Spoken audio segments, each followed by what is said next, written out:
Today. Let's talk about today. Compare at national and state level, you would have to run non-sales, wholesale.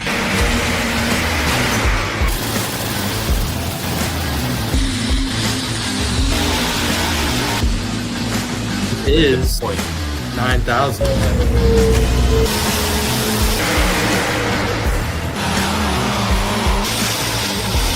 The only mistake I made, I didn't put her in the registration booth with the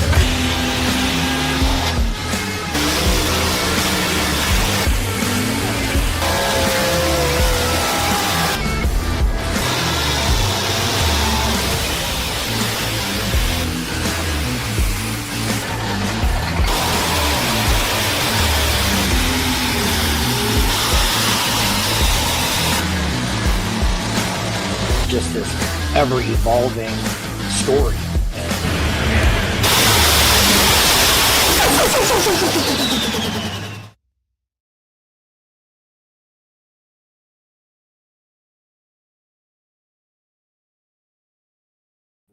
Okay. Welcome to Let's Grow Polling. My name is Jason Schultz. I'm 50 years old now. Kenzie's 26 still, until April 13th. Yeah. She'll be 27. We're starting a little bit early tonight. Logan Stevens and Randy will be jumping on a little bit, but we want to talk about California. Hang on. We've been talking about what?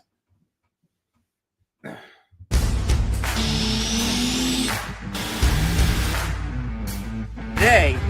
Let's talk about today. Compare at national and state level, you would have to run non-sales, wholesale.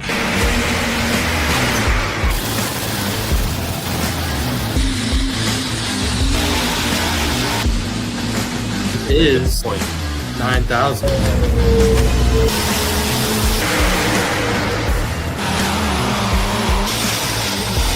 The only mistake I made, I didn't put her in the registration booth with the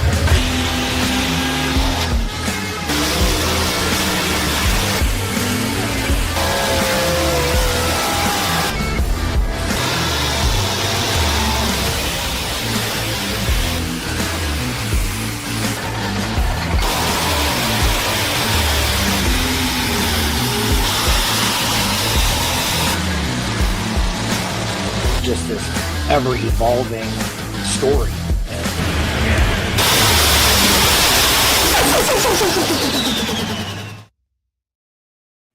Hello, friends.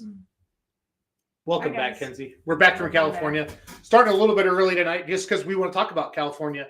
Logan Stevens is going to be coming on with Randy Fishbaugh here in about 10 minutes. We got the Batliners lined up. They have the Super Hick Massey Ferguson Super Farm. That's our first guest at 7:30 Central. And then at 8 o'clock Central, we're going to bring on Steve Barker, Live Wire. Blown four-wheel drive trucks are cool. I think every association should have blown four-wheel drive trucks. Mhm. They're neat. Yeah, They're like they're like super modified two-wheelers, but they're got four-wheelers on them, and they hook it up. And then at 8:30, Robbie Fagundes. He kind of won the internet this weekend. We always thought of Robbie Fagundes as a mini rod guy. He's got himself a modified tractor now. So the modified class out west with MLM Motorsports is actually the how do I say this? It's the Outlaw ITPA modified rules. 7,400 pounds, so you can have the different combinations. I don't know modified tractors like Logan does. Logan can talk about that if we dive into that. But Robbie built a brand new tractor from scratch. Built his own chassis, put some modern parts on it. He's going to talk about the motor program. Obviously, his future son-in-law, Brant Sullivan, with Sullivan Racing Engines, has probably a lot to do with putting the motors together, I would guess. Don't you think, Kenzie? I would say most of it. I would say, yeah, pretty good chance of that. Mm-hmm. But he knocked it out of the park. Had made an awesome pass Friday night. I think he kicked rods out at the end. We're going to show that video. Actually, we have that video. Where did I put that, Kenzie?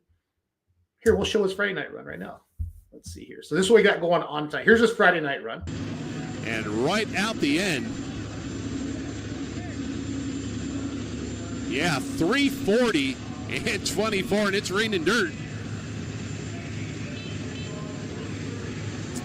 So 340 to get us.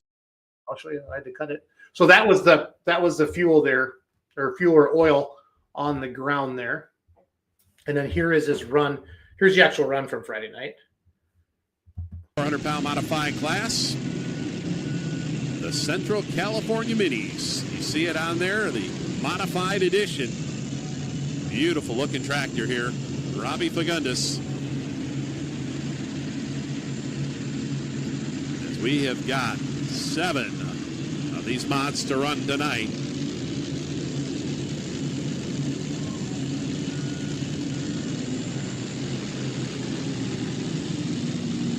So home-built chassis, parts and pieces from modern machine. Here we go, our test puller, the Californian.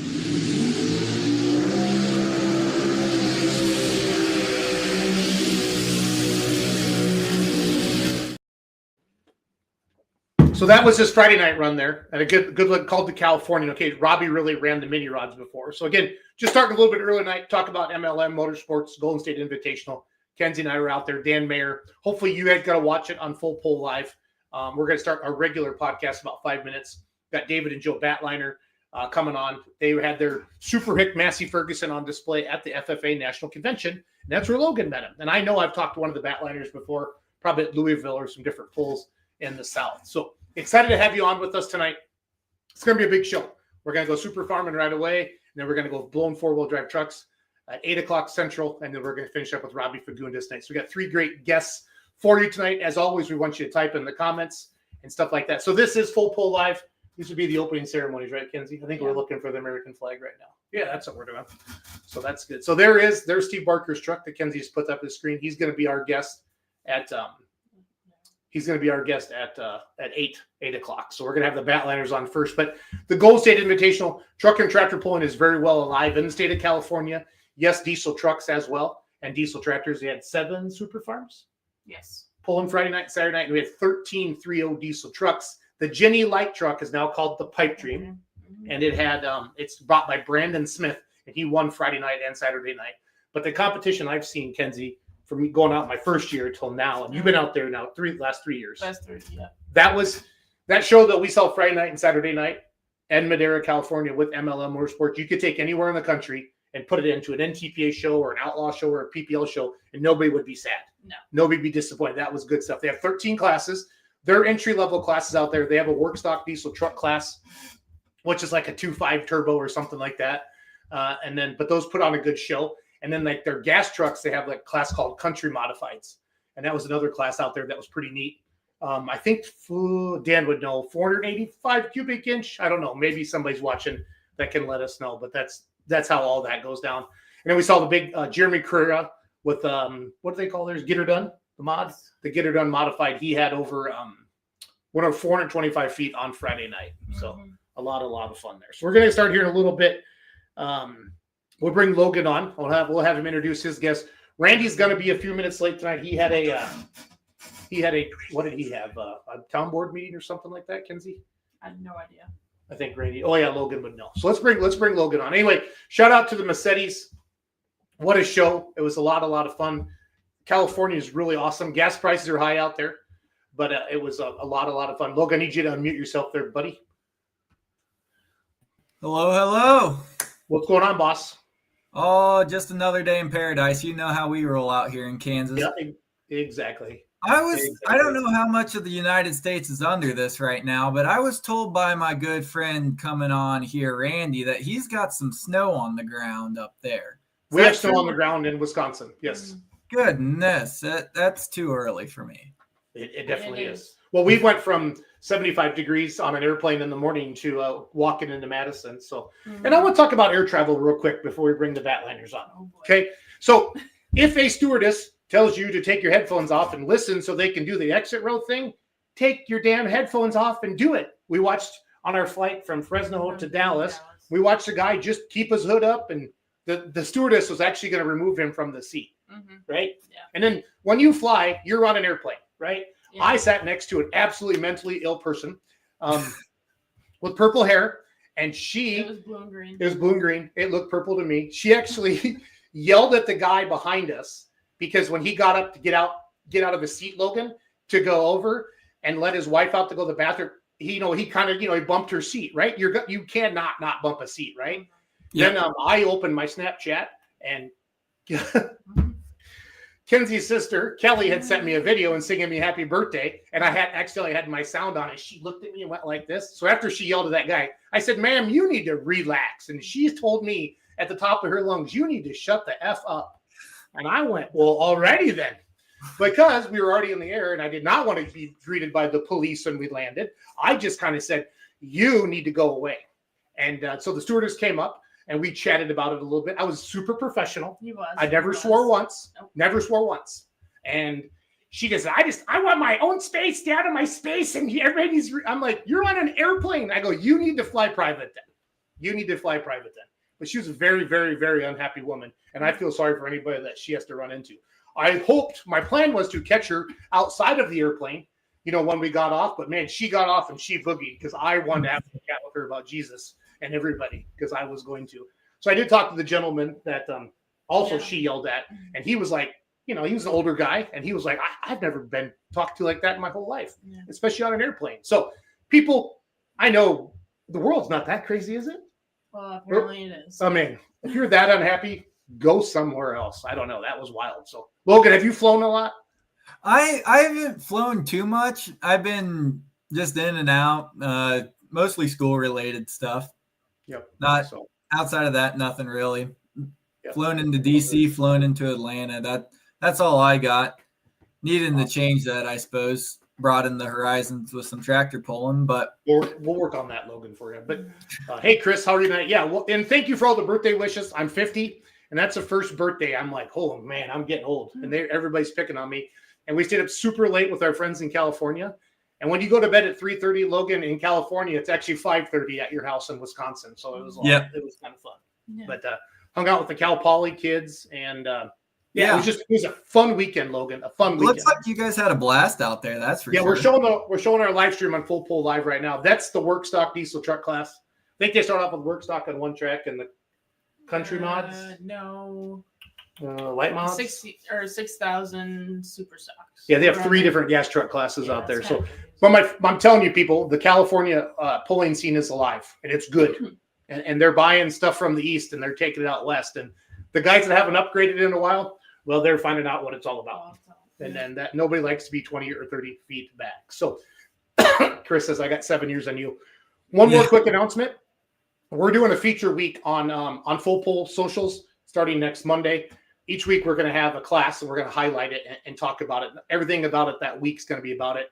I know we're starting off with diesel super stocks, but we just announced that yesterday. So you can go scroll through the timeline and check all that out. So without further ado, we always like to know where you're watching from tonight. This is Let's Grow Pulling. If you're just jumping on, my name is Jason Schultz. Kenzie Teeding, Logan Stevens are our hosts, and then Randy Fishbaugh from Ohio will be jumping on in a little bit as well. I know he's running late. We're going to start off with David and Joe Batliner they're from Kentucky, right, Logan? Or Indy?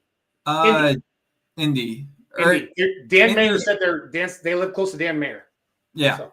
We'll let David answer that question because. Logan, before we bring them on, if they're your guests, you should know where they're from. I should. Okay. But we're getting better though, right, Logan? We're getting there. I also should have done a video interview with them out in Indianapolis, but we'll get there. You're learning. You just started helping us last 6 months, probably? How long has it been, Logan, since we've been I don't know. We started talking about this around the time of the farm show last year, and then it was probably the end of the school year last year. So we're probably going on about 8 months or so. Gotcha. Oh, yeah. So Brenton Rogers says Floyd's Knobs, Indiana. Yeah. But Dan Mayer said that they're her neighbor because Dan asked us who we were having on tonight. Oh, yeah, because that's where Dan. Yep. And then Skylar Nebar has the Cheap Shot Reloaded super modified 2-wheel drive truck. Him and his wife Brittany own Live a Little Productions. They came down as well. So, but enough of that. Let's get it. Logan, let's bring on your guests. Well, there's the highly esteemed and one and only Massey Ferguson Super Farm Pullers. How's it going, David and Joe? Hey, good evening. How y'all doing?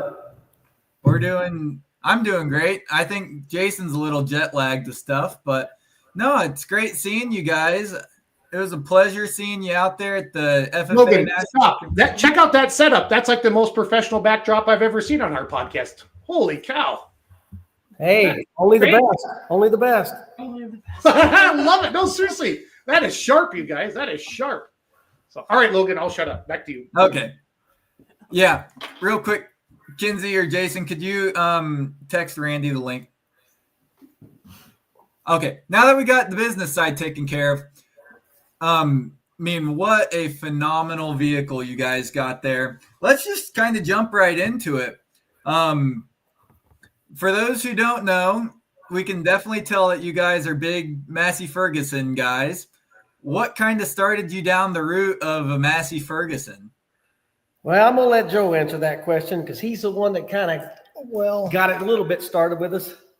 I guess the reason Massey Ferguson, my dad was tool maker and worked in Louisville, a job in Louisville. We're right across the river from Louisville, Kentucky, here in Indiana. And like a lot of guys in this area, they worked in Louisville and came home, had little small farms on this side of the river. And Dad was he would buy and sell tractors and trade them. And ever since I can remember, we always would have some old tractor in the garage, fixing it up and selling it, painting it and whatever. And eventually he became a Massey Ferguson dealer. So we grew up on Massey's, a lot of small Massey's here, everything like 165s and on down mostly. 135s were real popular. We had several of them growing up. But anyway, that's how we kind of got started on Massey's. And got started on an 1150 Massey pulling back in the early 90s and fixed it up. And we still have two of those 1150s. We still occasionally get them out of the county fairs, and Lanesville Heritage Weekend was probably one of our first pulling events. We went with one of those, and that's how the disease started, I guess you might say. And we decided to build this super farm behind us here, and it's been a work in progress since about 2000 or the late 90s. I guess we actually started building, what, 97 maybe? Yeah, and it actually debuted. And first time on the track was 2000, and it's been a work in progress ever since. So before we jump into the whole super farm and the big vehicle behind you, I saw some pictures of the shop. Can't remember where I saw them, but I remembered from a few months ago, I saw some pictures of your shop. If we can, turn that camera a little bit and show us just some of the other Masseys that are lined up against this back wall here. Look at those beauties. I know we probably don't have time to run down the whole line of them, but what's some of your favorites? Pick two or three out of those that are your favorites. Oh, definitely the 1130 tricycle. It's getting real popular thanks to the auctions. We had two 1150s. They're getting very popular thanks to the recent auctions. Those are probably our two favorites. 135. We got that 135 that's been in the family. That's a big hitter. And then of course we've got some 240s and the 40 row crops are nice. There's some different. We got some other stuff in here. Some older stuff I didn't show you. Everything in this building is has to run and be in perfect working condition. It may not be pretty, and still some of them are still in their work clothes, but it's kind of one of our hobbies. We collect and restore. Yep. So those vehicles we just saw, you guys brought those in, restored those just kind of over the years? Yes. Yeah. All the ones you just saw down the road are restored in like new condition. I mean, okay, top to bottom, inside and out. So looking at this vehicle behind you, with the ag component of the super farm, what did the Massey start out as? Well, let me see. There's several 1100 series. There's it started out mostly as I guess an 1155. The transmission was out of one donor vehicle. The axle tubes out of, I think, an 1100. Just did several of them put together. That's what it originally started out as. And it originally had a 640 V8 in it. We ran that from 2000 to 2007. And then we decided to put the inline Sisu in it. Yeah. Let's just say it's still got some factory castings, and that's about it. Yeah. So we saw this tractor over the past year get kind of a whole new facelift and the whole new sheet metal. How'd all that come about? Well, that's a little bit of a story. There was a contest with Agco Corporation a few years back for the Farm Progress Show. They took entries for the top 15 best restored vintage Massey Fergusons in the country. And they took out applications from all over the U.S.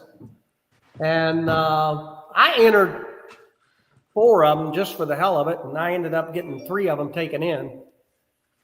And while we were out there, they were on display in a grain bin with a bunch of other vintage Massey's. And I got to meet some higher ups in the organization. I met some VPs and AGCO, and they were just kind of browsing around and asking them. One of the VPs asked me, he says, David, is there anything we could do for you? Sometime you just let me know. And I looked at him and said, as a matter of fact, you can. I said, they had that brand new 8S series was sitting out there being introduced at that time. And I said, I would love to have that sheet metal on my pulling tractor. And he turned and looked at Adam, which worked for him, and he said, Adam, you go make that happen. And that was the start of that. Yep. So No, it's definitely beautiful. I know we talked a little bit. You guys have been piecing this thing together, working on it, building this program for ever since the early 2000s. Let's take a 1,000-foot flyby on how your whole season went this year. yeah, okay. That's going to be a short, long story. So I'm going to let Joe start with where we first went to the track. Well, yeah, we didn't get to the track until weren't ready to go to the track until Vanderbilt. Actually, we maybe been a week or two before that, but we had a lot of work to do before we were ready to hook, and had everything to what we thought was the best setup possible, and went to the track at Brandenburg. And of course, that's pretty much our hometown Grand National here. It's only 40 miles from where we're sitting here, and we go down there, and Dave made his pass, and we made our best guess, and we ran the old tires, the old Fuller 2000s, but that's all we had at the time, and made our pass, and I guess we were actually last place the first night. Yeah. Weren't anything near what we wanted to be, and so we checked everything out the next day, and everything looked okay on the computer, and I got in a seat the next night, and I'll be quite honest about it, made a poor choice on the gear selection. A little bit too low, and got the motor high up on the RPM. We got a little more heat in it than we wanted to, and long story short, I knocked all 6 cylinders dead in it, and so it was kind of a poor finish. Amazingly enough, we weren't dead last that night, but it wasn't very good. But wasn't a very good run, and so it was a little bit of a long ride home, a short ride home, and didn't know what we were going to do for Bowling Green. We didn't know how bad the damage was, but we thought we knew it was hurt pretty bad, and so we just kind of went home and. Yeah, I was telling Joe, I'm done. That's it. He was pulling in the shop after Brandenburg Sunday morning, or you brought home Saturday night. And he was pulling in with a Kenworth, and the truck was kind of lunging and jumping. I thought, what the hell's the matter with Joe? That thing, you don't know, forgot how to drive? And I was giving him 9 kinds of heck, and he said, David, something wrong with the clutch. And that just put the icing on the cake, So we pulled the stuff in the shop here, turned the key off. I threw my arms up, said, I'm done. I'm done. So we just left it at that. Joe said, well, we're going to tear it down. I said, no, we're not ready to tear it down. We're going to leave it set. I'm mad at it. So the week went by. Sunday night, I was out to dinner with my wife, and Betty asked me, she said, David, what's wrong with you? You ain't been right for a week. I said, man, I'm kind of heartbroken, really disappointed in myself. I said, I had a heart set on going to Bowling Green, and now I can't go. And she looked at me and says, why not? I said, well, the motor's broke, Kenworth's broke, it'll cost a fortune to get the motor fixed, plus don't have enough time. My tires are wrong. And she goes, well, that never stopped you before. And I made a few more excuses, and she answered me again. Yeah, it ain't never stopped you before. And I said, it's almost going to be impossible to pull that off. And she looked at me and she said, well, David, you're not getting any younger. If you're going to do it, you need to do it now. So I came home from dinner, and it was probably about 8:30 in the evening. Called Joe up, said, Joe, I need to talk to you. Now, mind you, this is 10 days before Bowling Green. Yeah. I said, Joe, we're going to Bowling Green. He looked at me and he said, David, you absolutely lost your mind. There is no possible way that can happen. And I said, well, it ain't going to be for lack of trying. I said, you get on the phone, you figure out if you can get some parts here. I got to get some tires. We got to get a truck fixed. We got a lot to do. So Joe got on the phone with Phil and Keith Riverside, yeah. and said, can you guys help us out? He says, we got all your stuff. We got all your drawings. He said, on the pistons and sleeves. He said, we'll have them ready for you Friday. Well, that was Friday. So meanwhile, Brenton Rogers is one of our pit crew. He works for Apex Turbo, and he knows a lot of different people. And I said, Brenton, I don't know if I can go. I can't find tires. Because I'd been on the phone with all the tire dealers, all first part of the week. Couldn't turn up anything. And then Brenton went to work. He started calling some pullers. And I mean, I got phone calls from Jason Benzer, Plastic Money, offering to let me use his tires. Tony Seatsma, Ryan Anderson had a spare set. David, you can use my tires. And then it was getting later in the week. I think it was Saturday. It was Friday. Joel was on his way to go get engine parts. Yeah, I was on my way home, man. I called, Brenton calls me and says, David, I found a set of tires. He says, but you got to call the man. His name's Joe Bush out in Boone, Iowa. Runs Fear the Deer. Had an extra set that would fit our backspacing. So lo and behold, I caught a hold of Joe. Had tires. By Saturday morning had located tires. Saturday morning, Joe had an engine parts. Sunday morning, I got in the car and went to Iowa. Now, mind you, we still don't have a Kenworth fixed. It's still sitting at the shop with a clutch in it. So I get home on Monday night. Joe had the motor back together, ready to start. And Monday night, we fired the motor and put the tires on because we didn't know if this thing would even fit in the trailer with these monster tires now they got. And that all happened on Monday night. So Tuesday morning, we still didn't have our Kenworth. And then we called him and said, guys, that thing's going to be done. We really need to have this truck. And they said, well, we run into a few problems and we're going to have to see about that. And it was Tuesday afternoon, 3:00, still didn't have it. Made a phone call. Well, they're close. Went down, seen them, and they said, we can do it. We got to work some overtime. You know what that meant, right? So about 6:30 Tuesday evening, Yeah. we had a truck. About somewhere around 8:00, we loaded her on the trailer, and somewhere about 4 a.m. on Wednesday, we headed north to Bowling Green. So we made the hook. I made 2 hooks at Bowling Green, finished 2 12 places, which I thought was great amongst that crowd. 2 12-place finishes at Bowling Green. So yeah, that's our season in a short story. A long short story. So you talked a little bit of engine stuff there. Tell us. I haven't heard of this engine until you guys brought it up to me out there at National Convention. It was a Sisu. Sisu, S-I-S-U. Okay. What's that normally out of? Well, Sisu originated in Finland, and AGCO, I believe, purchased them. I don't know the actual year. And then they rebranded it a bit to call it AGCO, Sisu AGCO Power. And then now I think they just call it just AGCO Power. But every AGCO, Large, Massey Ferguson, all the large displacement. I don't know what horsepower level they actually do it, but I know everything 100 horse over will probably have the Sisu in it, or AGCO Power, as I like to call it. That would be in the fence. Challengers, 8S series, 9S series. All your Masseys, the big Masseys, and the big AGCOs. So it's current production. And yeah, it has been for years. They started using them back in the 90s.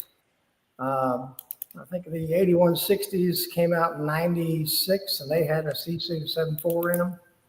So yeah, they've been used for quite a while. They're a very good. Most of the guys, if you talk to the guys on the that run the dealerships, they're very durable, very reliable engine, and they obviously hold up pretty well. They got a good, strong construction. The block's good and strong. Cranks are good. And they do well. So looking at a super farm motor, you get your stock motor in. What all gets done to that motor before it gets shipped out and put into a super farm tractor? You say as far as the stock Sisu, you mean? Stock 8.4? Well, our particular stock 8.4 is, of course, the stock block. And the crank is stock. It's offset ground for stroke. The engine has a long stroke just by design. The factory engine does. I forget the exact number. 5.7, 5.7. 5-inch, 700 something, 1,000 stroke factory. Wow. So they got a pretty good long stroke in them. Actually, it's 145 millimeters. I think that number, whatever, it comes out to 5.7, I think. Whatever it is. But so you start with that, but everything else, the pistons, the sleeves, we got a dry block, obviously. So there's nothing with a water jacket there, no water pump or anything.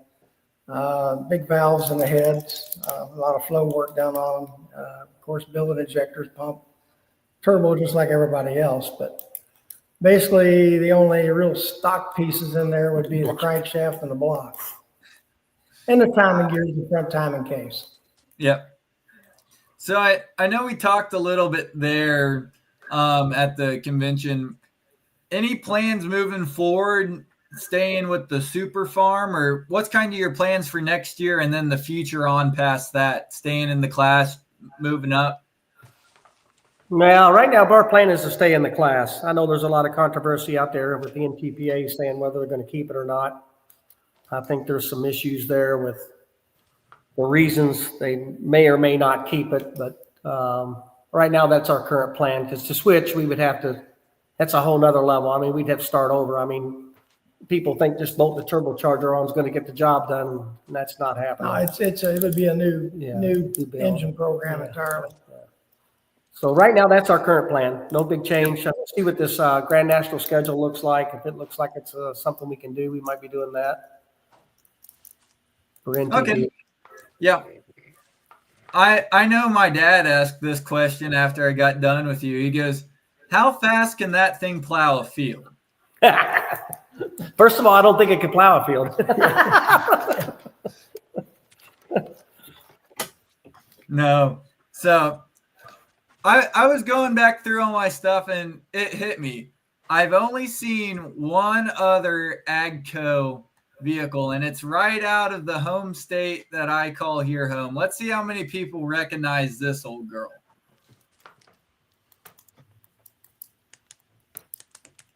The Hurricane Alice 3 of Doman Farms out here in Kansas. Yeah, I know Jason probably knows that tractor, and I don't know if you guys have seen that. But Todd Doman, one of the brothers there, they live just a couple miles from the house here. But that's the only other AGCO that comes across my mind in the sport. I'm sure there's probably others. But it's definitely very good to see some diversity between you just get stuck in this rut with a whole bunch of John Deeres and cases. So it's definitely good to see some moving around in the classes. I'm reasonably sure that we got the only Massey Ferguson in super farm in the NTPA, and probably, I'm pretty sure the only CSU at the national level in the NTPA in any class. Yep. So we see a couple pictures there from behind you, being at the National Farm Machinery Show. Did you guys send your stuff in for that this year? Yes, we did. We'll see what happens. Waiting for the magical big envelopes to come back in the mail. Slim chance, but it's all possibility. It depends on whether they want diversity or they want to. Well, we all know there's a reason they're doing Deeres and harvesters. It's about reliability and ease of parts. You don't see too many diverse pro stocks that don't have that they got green motors in them and that's just the way it went for reliability and cost. But there's a few pioneers out there yet. Yeah. Ference Vig's jumping in, guys. He says, my favorite tractor of my teenage years, and Ference is old, so that was a long time ago. And then he said Batliners 1150 at the county fairs. So that's cool to see him popping in. So yeah, that thing was a tough bird in its day. That was back before the 3,000 RPM rule. Yeah. People didn't realize that that was back when you didn't have an RPM limit in farm stock. So what happens when you put a big huffer on a V8, right? they glow and then they break crankshafts. So I can tell you what happens. They create a 3,000 RPM rule. Oh shoot! Rob Trowbridge is checking in there. What'd Rob say, Kenzie? Nicest family. One of the nicest family super farm. Yep. We always enjoyed pulling with the Batliner boys. So you started down the diesel route. What would it take to, if you could be in any other class, what other class would you want to jump into? I got to answer that question of what we thought about doing when I originally started. Let's hear it. It was a V8 alcohol, and Brian Connor was in my shop. That's been a lot of years ago. Yes, We were looking at building an alcohol V8. in super stock. Yep, in super stock. Who has one? So Chiswick still have a couple, right? And then Jeff Hurt, right? Yep. Yep. And then Lustig is a pro stock now. Randy, are there any running around OSTPA, any V8 supers in your guys' class? Just Jeff. He'd be the only one. Yep. Yep. But that was my first The thought. Crazy Canuck was a V8, right? Yeah, V8 alcohol was my first thought. Yep. That would have definitely shaken up where you guys are today. So back to where this kind of all started. We saw you there with 3 of your vehicles at the FFA National Convention. How'd all that turn out for you guys? It was definitely good seeing a lot more of the Poland world getting into this organization. Yeah, and I gotta say something about the FFA. First of all, we were invited to be at the FFA with AGCO. AGCO was doing some new and old theme. It's 50-year anniversary for Heston. They needed a 70s vintage tractor, something really nice, and they wanted something really new that would catch the eye. And, again, I got introduced to those folks and have done a couple events with those guys. We were at Atlanta earlier this year. Yeah, we had at the the corp headquarters in Atlanta. headquarters. We spent some, time down there with the tractors. We had several of them we took down there. But the FFA was, they're using that to draw, their group, to draw the crowd. And there's something I got to say about that. The group of kids that we were at that convention, guys, was simply amazing. I mean, how friendly and kind and yes, sir, and thank you. And I was just out of my mind with what I was saying. I called my wife, Betty, and I said, Betty, you're not going to believe this crowd. I said, they're the nicest kids I've ever met. Not a foul word throughout the whole weekend or the week that we were there. I guess it was Wednesday, Thursday, Friday. Mm-hmm. And the other thing that's amazing about the FFA is the advisors. And I can't say enough about those advisors that are leading those kids. They stop by and, they're mentoring these guys and leading these groups. And hats off to those guys because they do a lot of work. They got a new group of kids, every year or so. And all I got to say to those folks is great job. I mean, keep up the excellent work. You got a great program going. It was quite an event. That's awesome to hear. It was definitely very exciting seeing all you guys out there. And you guys always had a huge crowd surrounding the tractor. So that's good both for the FFA kids and for the Poland world. So it's super exciting. We didn't get to introduce Randy before the show got kicked off, but Randy, you got anything else? No, that's good. It's interesting to sit in here when I got to hear on it. And that's exciting to see a different color. Jeremy's got the Challenger here in Ohio, in the pro stock world, but it's got a green motor in it. But other than that, that'd be the only other AGCO thing that I know that's pulling with us. But yeah, that's exciting that they're doing something different for sure. How many different parent company or how many different companies does AGCO cover? I know Challenger, There's Fent, and then the AGCO, PTA, the seed company, or the planners. They're doing the PTA, and then they have the software group that they also have. They've gotten huge. They sold their grain bin side. They were selling grain bins there too. But off the top of my head, I'm not able to answer all that. I can tell you it's quite a few. Quite a few. It's definitely a lot of companies, a lot of red paint, orange paint, yellow paint. Yeah, they got to cover all the colors of the rainbow. I got to put a plug in for AGCO because they're doing something different. I mean, their marketing strategy has changed, and on their big tractors, they're wanting to, as a supplier, they're one of the world's largest tractor manufacturers, right? John Deere is still North America primarily. Case IH has gotten more global, but from a total global footprint, AGCO's been at it a long time. And And their strategy, I don't know if you guys have seen some of their broadcast and marketing things. They're doing a 3,000 hour, 3-year, what I call bumper to bumper warranty with a guaranteed no downtime. You know, if the tractor goes down within 24 hours, they'll have it either fixed or a replacement tractor on your farm. And this is for their big horsepower tractors. You know, in the wake of another company that's had some challenging times, AGCO's stepping forward and saying, we're going to stand behind our stuff. And a matter of fact, if you have a problem, we're going to bring you a tractor and you're not going to be down. And guys, think about it, 3,000 hour warranty, 3 years. That's a lot. That is a lot. That is a lot. And that's their new marketing campaign as it just came out this month. So well, that's a put your money where your mouth is. So. I see Farmer Randy up there thinking, I know there's probably been a couple times where he's had a grain cart tractor go down or something and he's been scratching his head.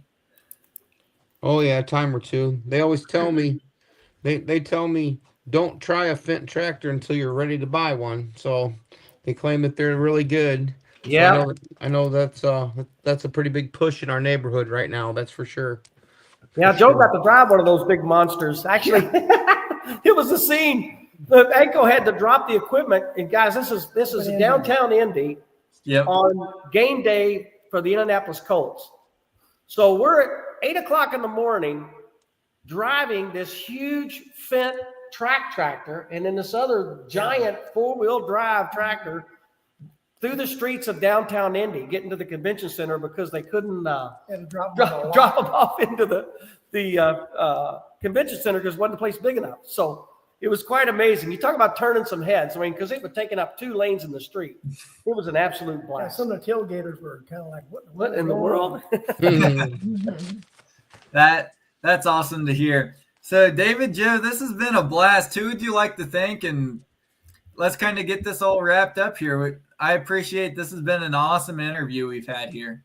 Yeah, first and foremost, I think, Betty, my wife, has been supportive of this whole endeavor.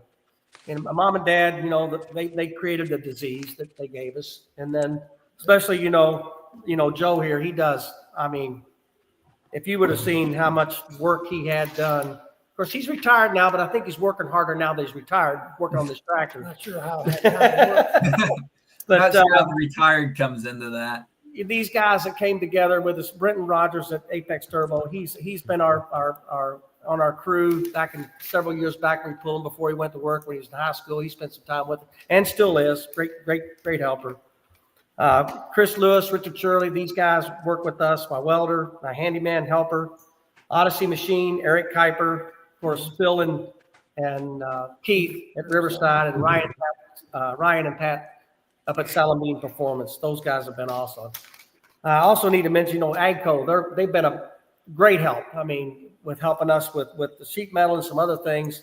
And then Tempro thermocouples. They got the fastest thermocouples in the U.S. I'm telling you, if you guys aren't running those, you need to be.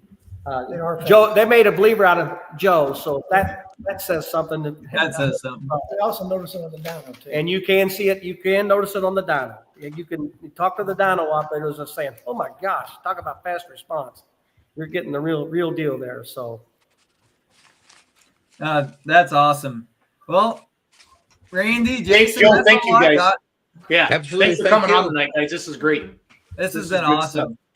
Once again, I appreciate it. Keep doing what you do. You're definitely doing a lot for the sport. all right, guys, appreciate the interview. Thank you. Thank you.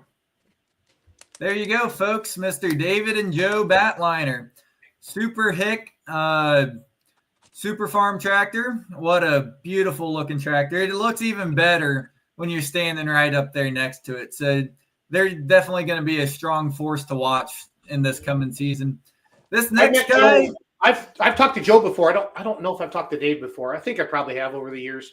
I didn't get so I started doing a lot of stuff with Full Pole Live. I didn't get south a lot, but I know I've talked to them at the farm show and stuff like that. I like that you brought them in, Logan. I like the FFA tie-in. I didn't realize they were Massey dealers, but I did as soon as I saw their setup. That display, I'm like, these guys, this is sharp. That looks good. That looks they good. definitely put a lot of work and they truly care about the product that they're pushing Yeah. for. So No, and that's awesome. And that what, is what a great group. That hey Randy, that Sisu motor is that a 6 or is that an 8? I'm not even Sisu. sure. I'm not sure. I think it's a 6. Okay, I'm gonna bring them back on quick and ask them. Did you ask them Logan earlier and I wasn't paying attention? I don't believe I did. Okay, Dave, yeah, sit back down. Is it a 6 or an 8, guys? Inline 6. Inline 6. Okay, Yeah. cool. It's based All right. on the 8.4 Sisu. Oh, there's Brent. There's Brenton. Okay, nice. All right, we'll kick you back off. Thank you. So no, that's curious there. You know, the Massey, obviously Carlton Cope Warpath. That whenever you post a video, that thing goes bonkers. But I love the fact that they're doing that with the Super Farm class and staying true. The people that don't like the components and the curtains matching the carpet and the you hear all that stuff all the time. The curtain mat. That's the first time I've heard that quote. The curtain. Because you're a mat. good kid, Logan, and you don't hang out with me and learn all my bad habits. So it's all good. We got two great guests here tonight. So thank you to Dave and Joe Batliner for coming on and talk about their beautiful Massey Ferguson. We're going to go to Ohio now. Steve Barker and blown 4-wheel drive trucks. We've seen him a little bit with TNT, the long wheelbase, but we've seen the really high horsepower ones with OSTPA. And I got to talk to Steve Barker earlier this year at an OSTP event when we were out there at Full Pull Live. Randy brought him on the night. But just in case you don't know what I'm talking about, I'm going to show you a video of his truck from Randolph, Ohio. This is video from Full Pull Live, and then we're going to bring Steve on. Here comes Steve Barker, our leadoff test took live wire.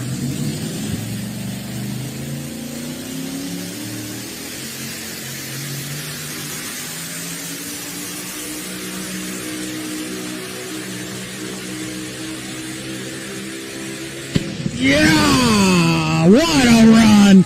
Man, was he booking it. Good run for Barker, live wire.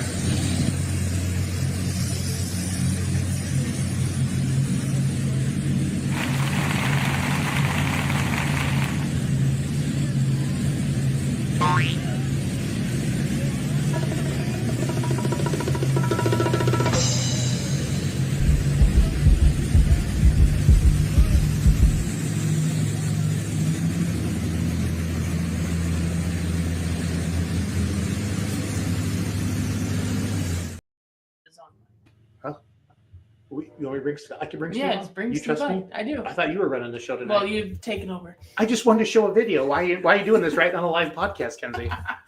Steve, how are you, sir? He's got to unmute his own mic. Steve will do it. We believe in him. Push the button, Steve. I need you to unmute yourself, buddy. We want to hear you. Scuba This Steve. guy works on truck. He builds chassis, and he's a heck of a driver. But He's a heck of an engine builder too. yeah, he is. I just want to be able to talk to him.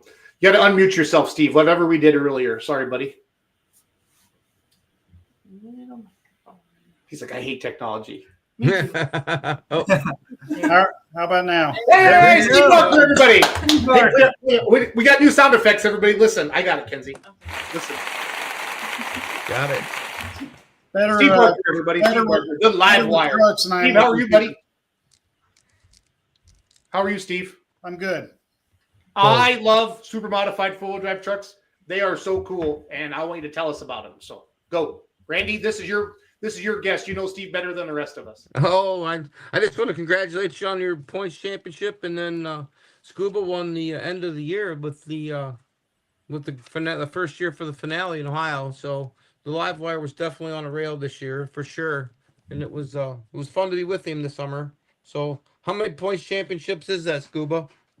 This is our third one. A Yeah. bunch of seconds, bunch of thirds, but this is our third points one. Got it. Absolutely. It was a lot of fun to see you out there every night with us for sure. But yeah, tell us about when you got started, and you've been at this for creeping up on 30 years, haven't you? Yeah, maybe more. I think I made my first pass in around 84, 85. So every year since then, we've been doing something. So yeah, long time. 89, I think, is when Ohio started with the blower trucks.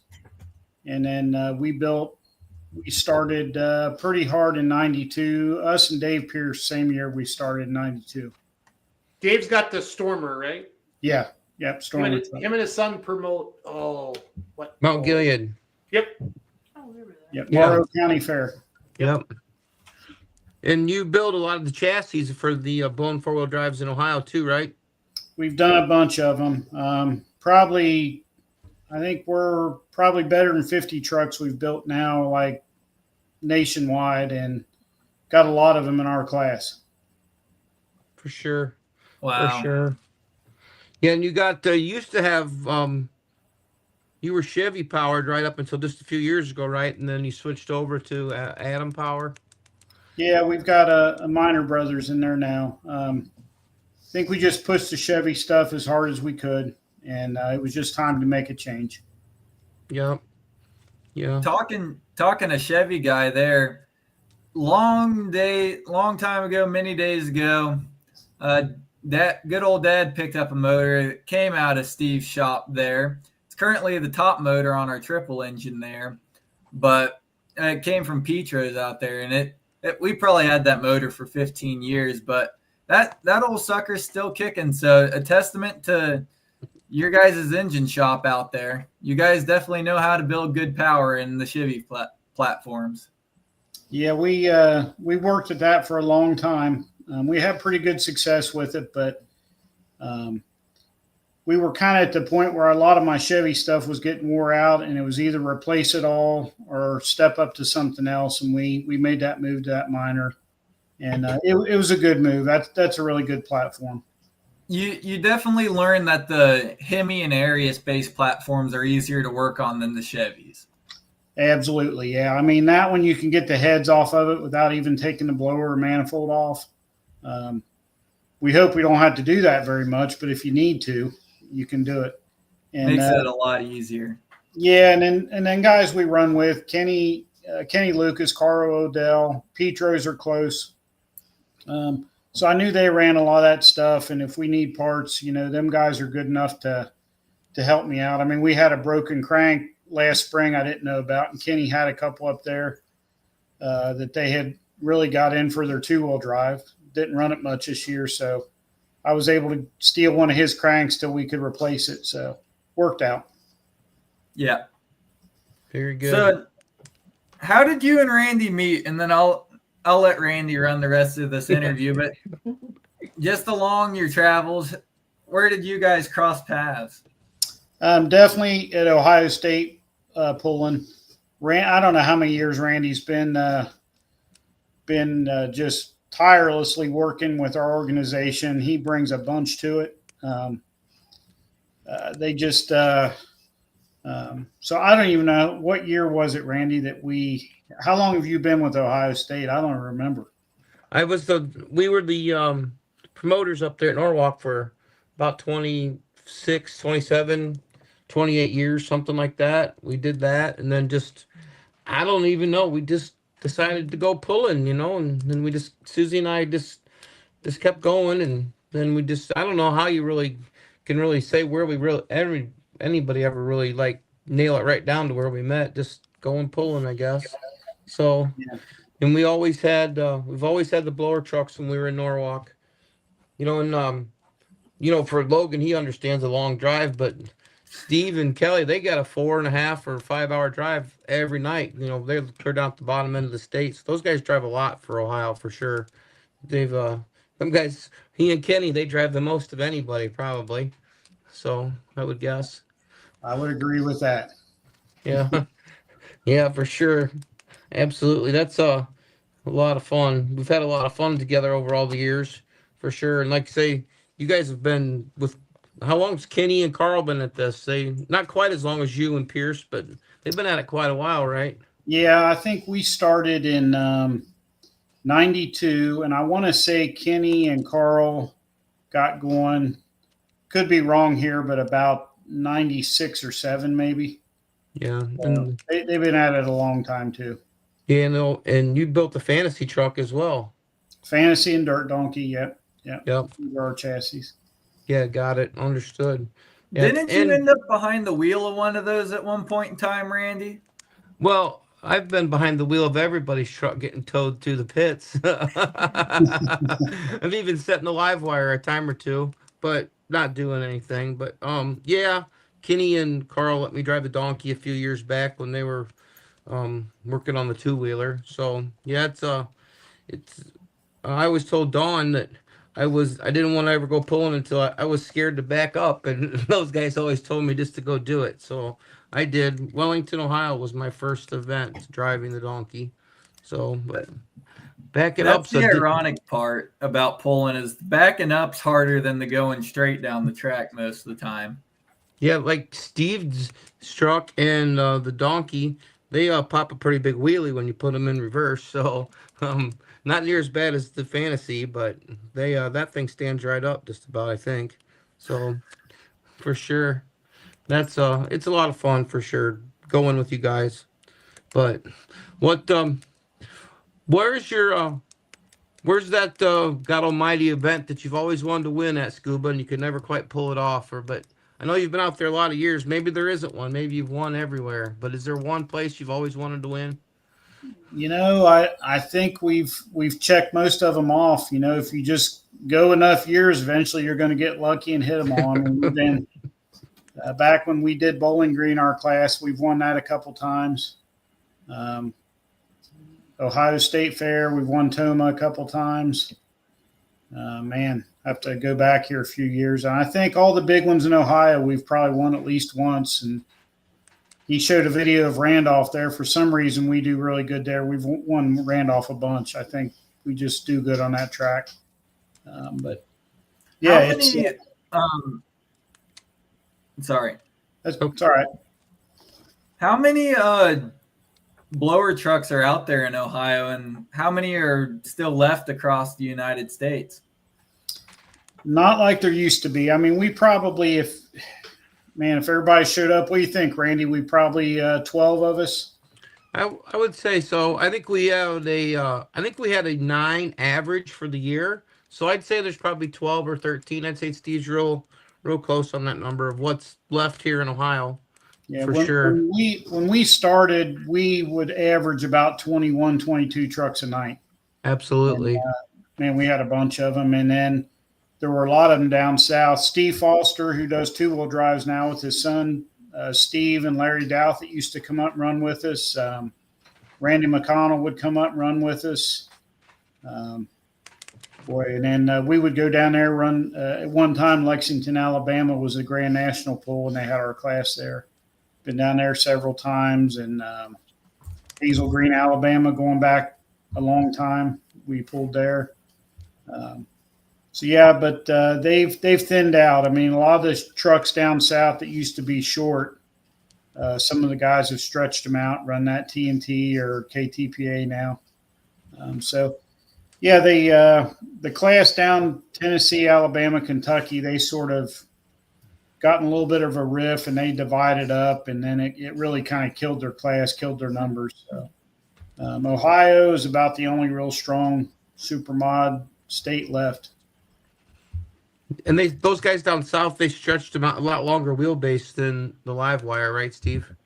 Yeah, the supermods down there are 170 inches. We're 133. Our stuff's basically the same chassis as a modified four-wheel drive. Right. Just really the motor is a big difference. And most of our guys run automatics instead of a clutch.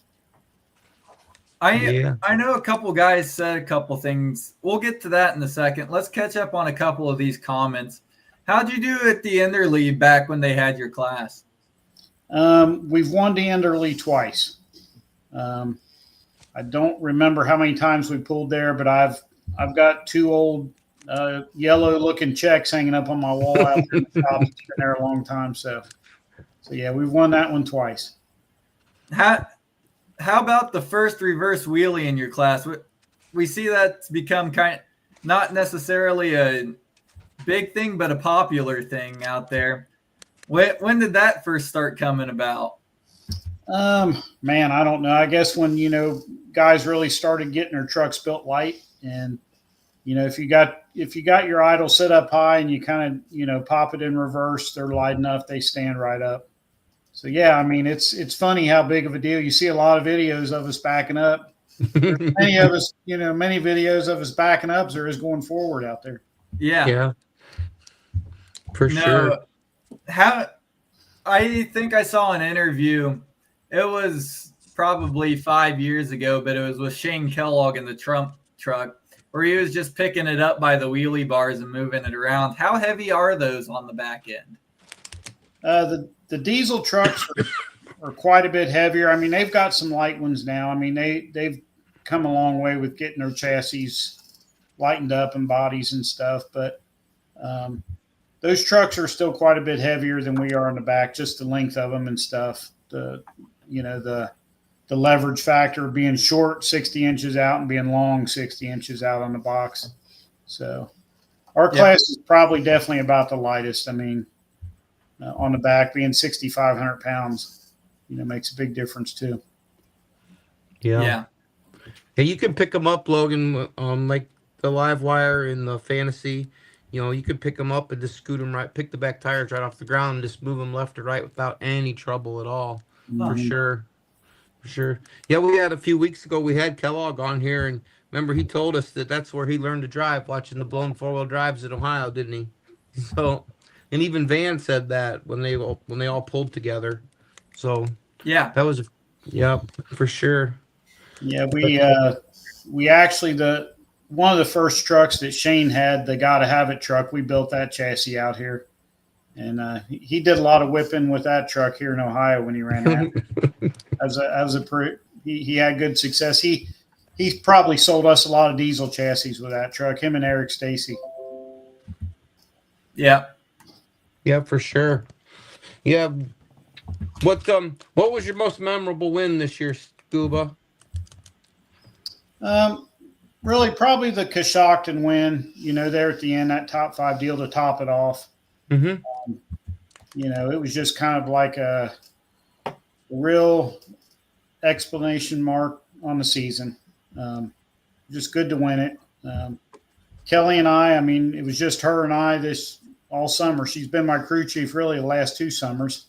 I've drug her all over the state, for years now anyway, but we make a good team. Yep, absolutely.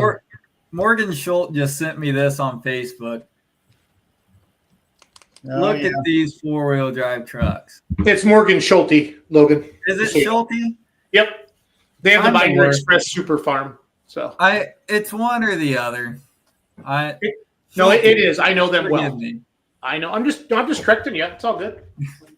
So he also sent me, Steve, a video from Toma Kent Franks from 2010. Yeah. Is that one of your buddies?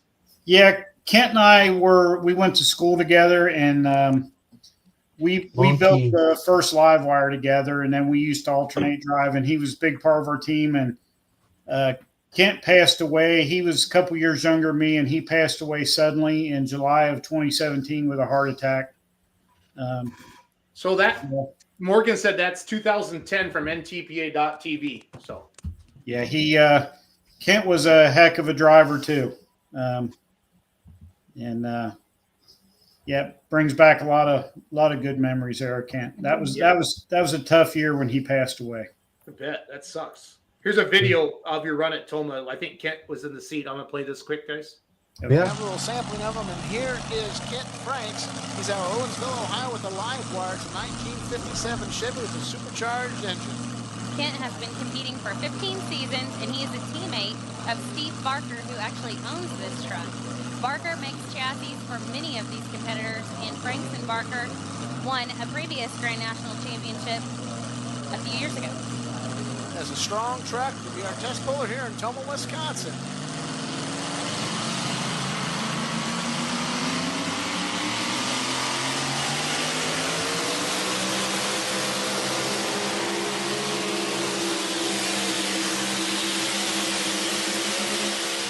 Nice straight pass there, Greg.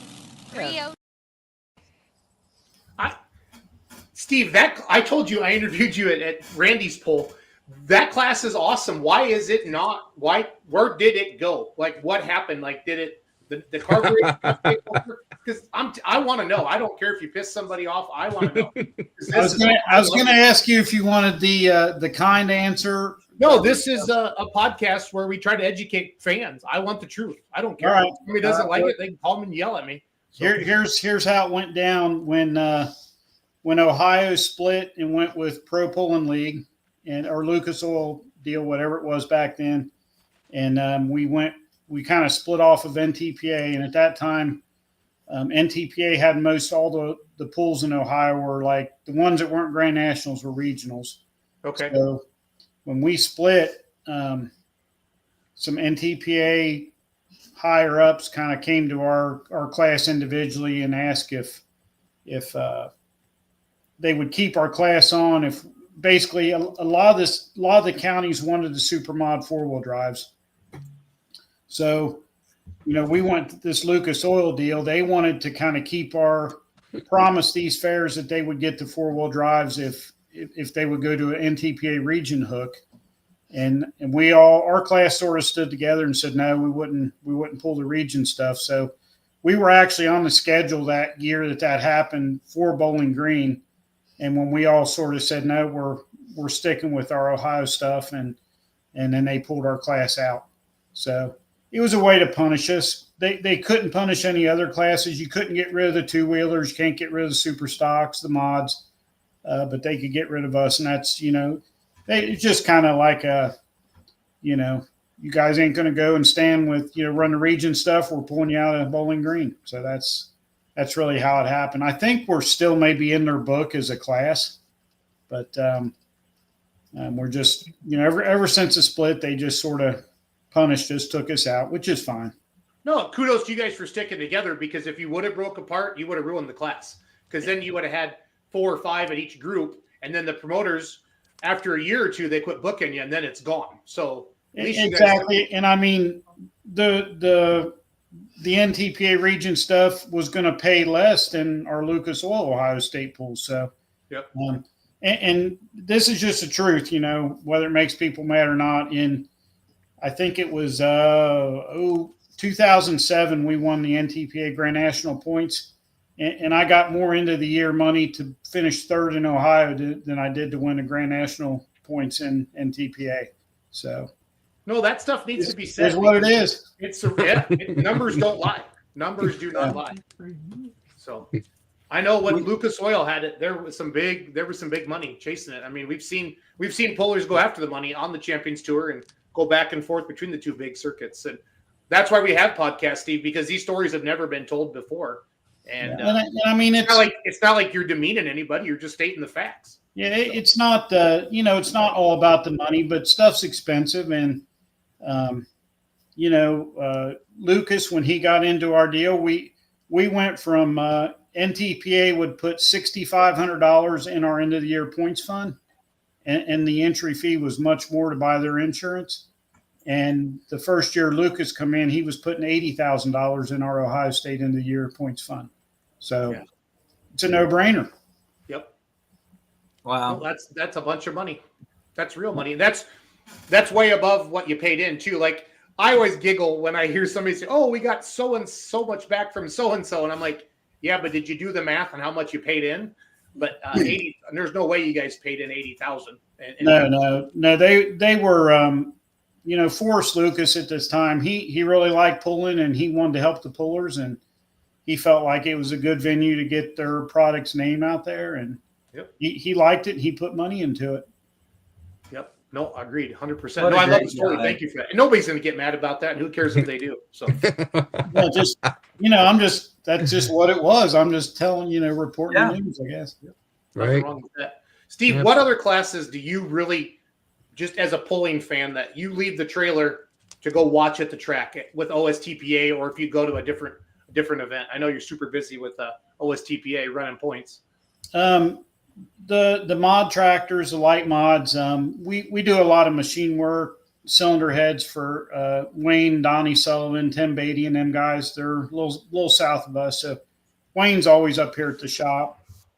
So he had a great year this year, and man, I love to see that. So like to go watch Wayne in that light mod class. I think that's a awesome class.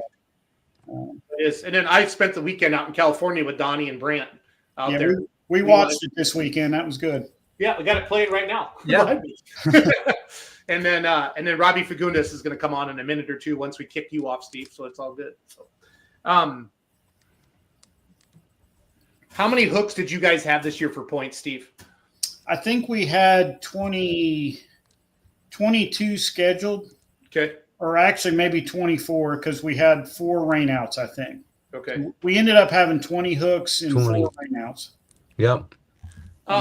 Randy, their class has to be one of the most requested by promoters, correct? I would assume.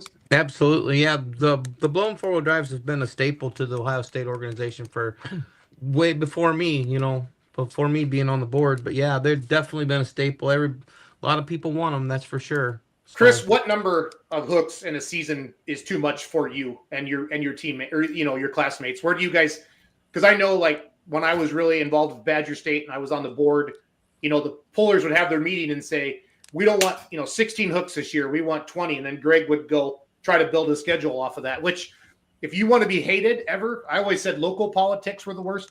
Be the president of your local association. Yeah. Talk about trying to. That's a no-winner, but. Where do you guys like to be, Chris, for a number of hooks in the season? Did I lose him? Is that me? No. You said Chris? Yeah, You're talking to Chris, not Steve. I was reading Chris's name on thing. Steve. Yeah. Where do you like to be for a number of hooks? Chris Kilbarger is one of our big fans. He watches all the podcasts. I meant Steve. Where's as a class? Where do you guys like to be for a number of hooks in the season?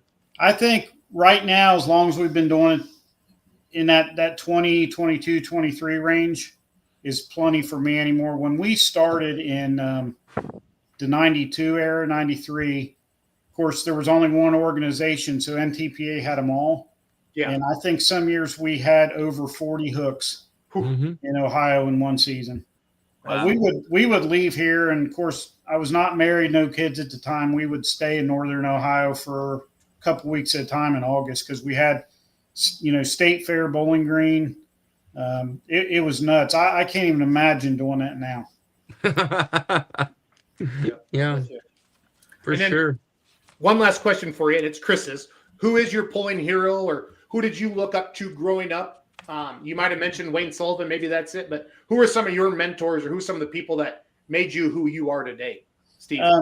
There's a lot of them, but I got to stick with our class. I mean, John Bowden, when we started, he had that original Studley Studebaker. Yeah. And man, he was the king. He would, you just really went to hope you would get second because you weren't going to get first. John won everything. I mean, he was so tough to beat. We had pull-offs every night in those days. And, John he was notorious for maybe barely getting it out the end. And then in the pull off, he would just put 20 foot on you and let out the throttle. It was humiliating. But he definitely made our whole class better. No doubt about it. That's awesome. He was the man. Before we let you go here, Steve, I've got to ask you from a promoter's perspective. We were talking earlier, the class you'd come from the trailer to watch. This has been the only truck class outside of the Supermod 2-wheelers that I'd come up to the track to watch. So what would it take to grow this class back to where it was in the heyday running the Grand National? What would you need from both competitors and promoters? I think the interest is there. It would probably take a few years to get it going. If you offered some national hooks for it, I think once you had some events, guys would start filling it up. We've seen class numbers go up and down. It wasn't too long ago, the minis were pretty low in numbers, and now they're just they've exploded.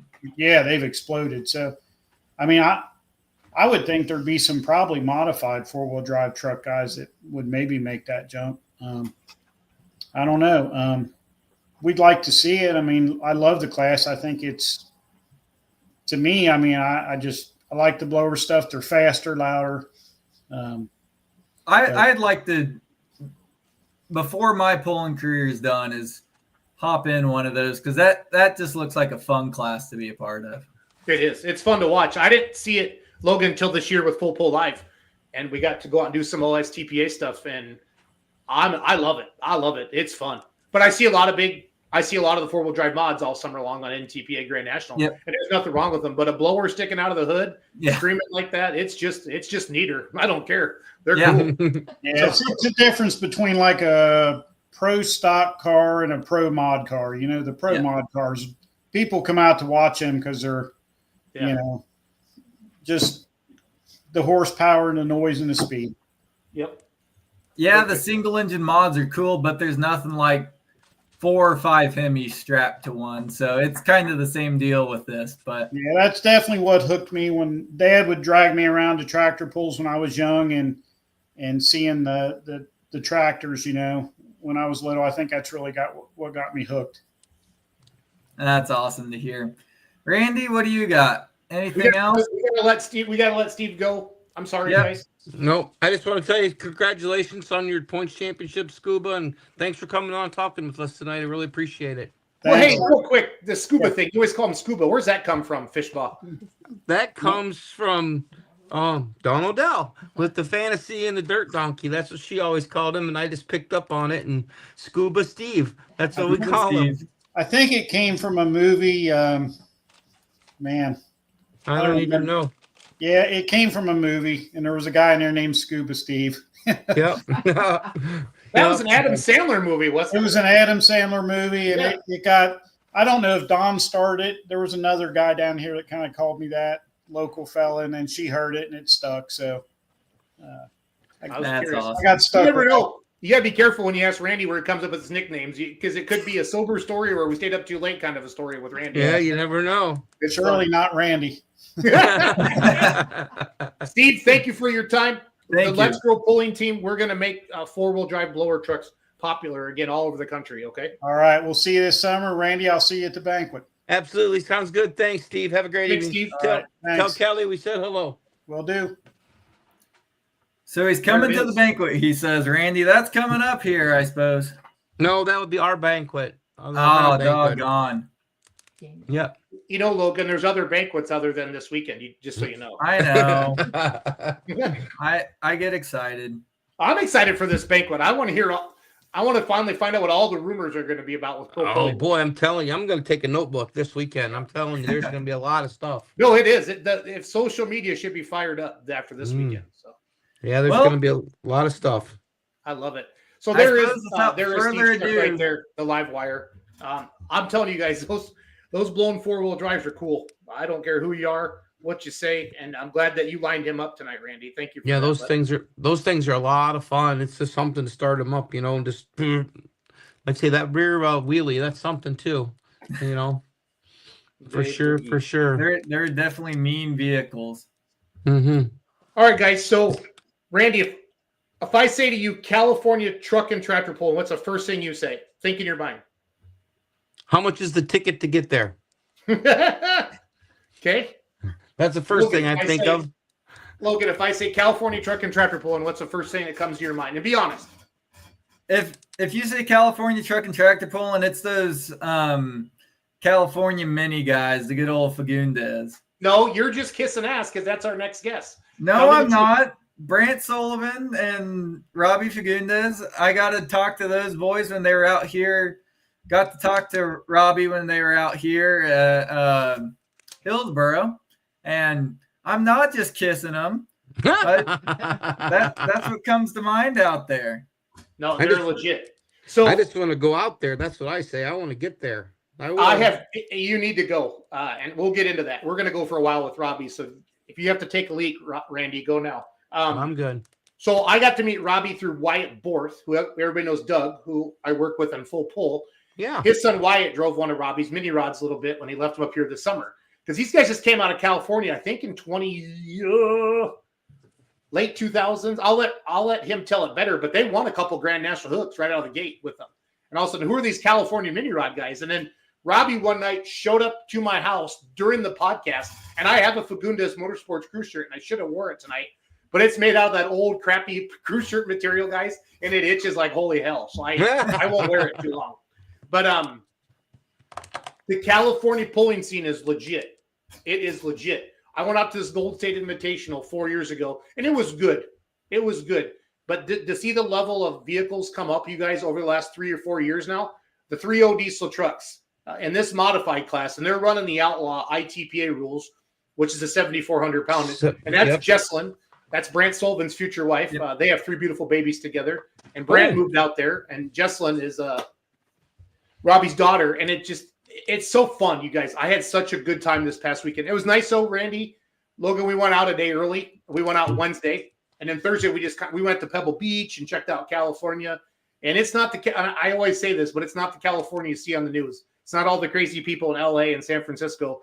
Fagundes is just like us. Airplane ride, so I wouldn't go that far. Well, that lady, she was on the trip from Dallas to Madison, and she had green and blue hair. So I don't care. We used to make fun of people like that, so it's all good. Perfect. What? Do they have blown minis out there? Well, they did, and I'll let Robbie. I don't want to steal everything from Robbie, but no. Whenever there's a debut of a new tractor, the internet gets excited. You right, guys? They get pumped up, right? Mm-hmm. So Robbie built himself a brand new modified with the twins on it, and it runs. Friday night he was on a pass, built his own chassis. I'll let him talk about all that. He sent me some pictures and video, and Kenzie kind of put a loop video together for us. So let's bring on Robbie, guys, and let's say hi to Robbie. Hi, Robbie. How's it going? How are you, buddy? Good. How are you? Good. Thanks for coming on Let's Grow Pulling tonight. We appreciate it. Randy Fishbaw's in the upper right corner. You know Logan there in the middle. And, of course, you're stuck with me. But your tractor, this new build, it's sweet. It ran good. You got to be happy with your first weekend out, boss. Oh, yeah. I was real happy. It was a lot of fun to build, but, it was surprising, too, the ride I got out of it. I was a little satisfied with it as far as, there's nothing like a mini. Yeah. So, but it was close. It was damn close. So from full pull, I'm going to show you your runs, and then we'll go back, and then we'll start talking to Robbie a little bit. So thanks again for coming on, Robbie. Robbie's 2 hours behind me, so it's 6:41 at his house. Yeah. Randy's 9:41. So the time change when you travel to California and back, it messes with you a little bit. I will own that. So here's Friday night's run from Full Pull Live. 400-pound modified class. The Central California Minis. You see it on there, the modified edition. Beautiful looking tractor here. Robbie Fagundes. As we have got 7 of these mods to run tonight.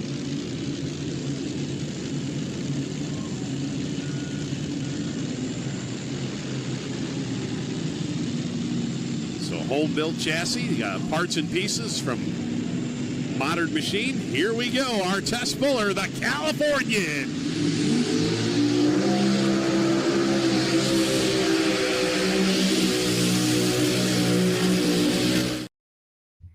Robbie, at that point, how are you thinking about life right now, about half track? How are you feeling?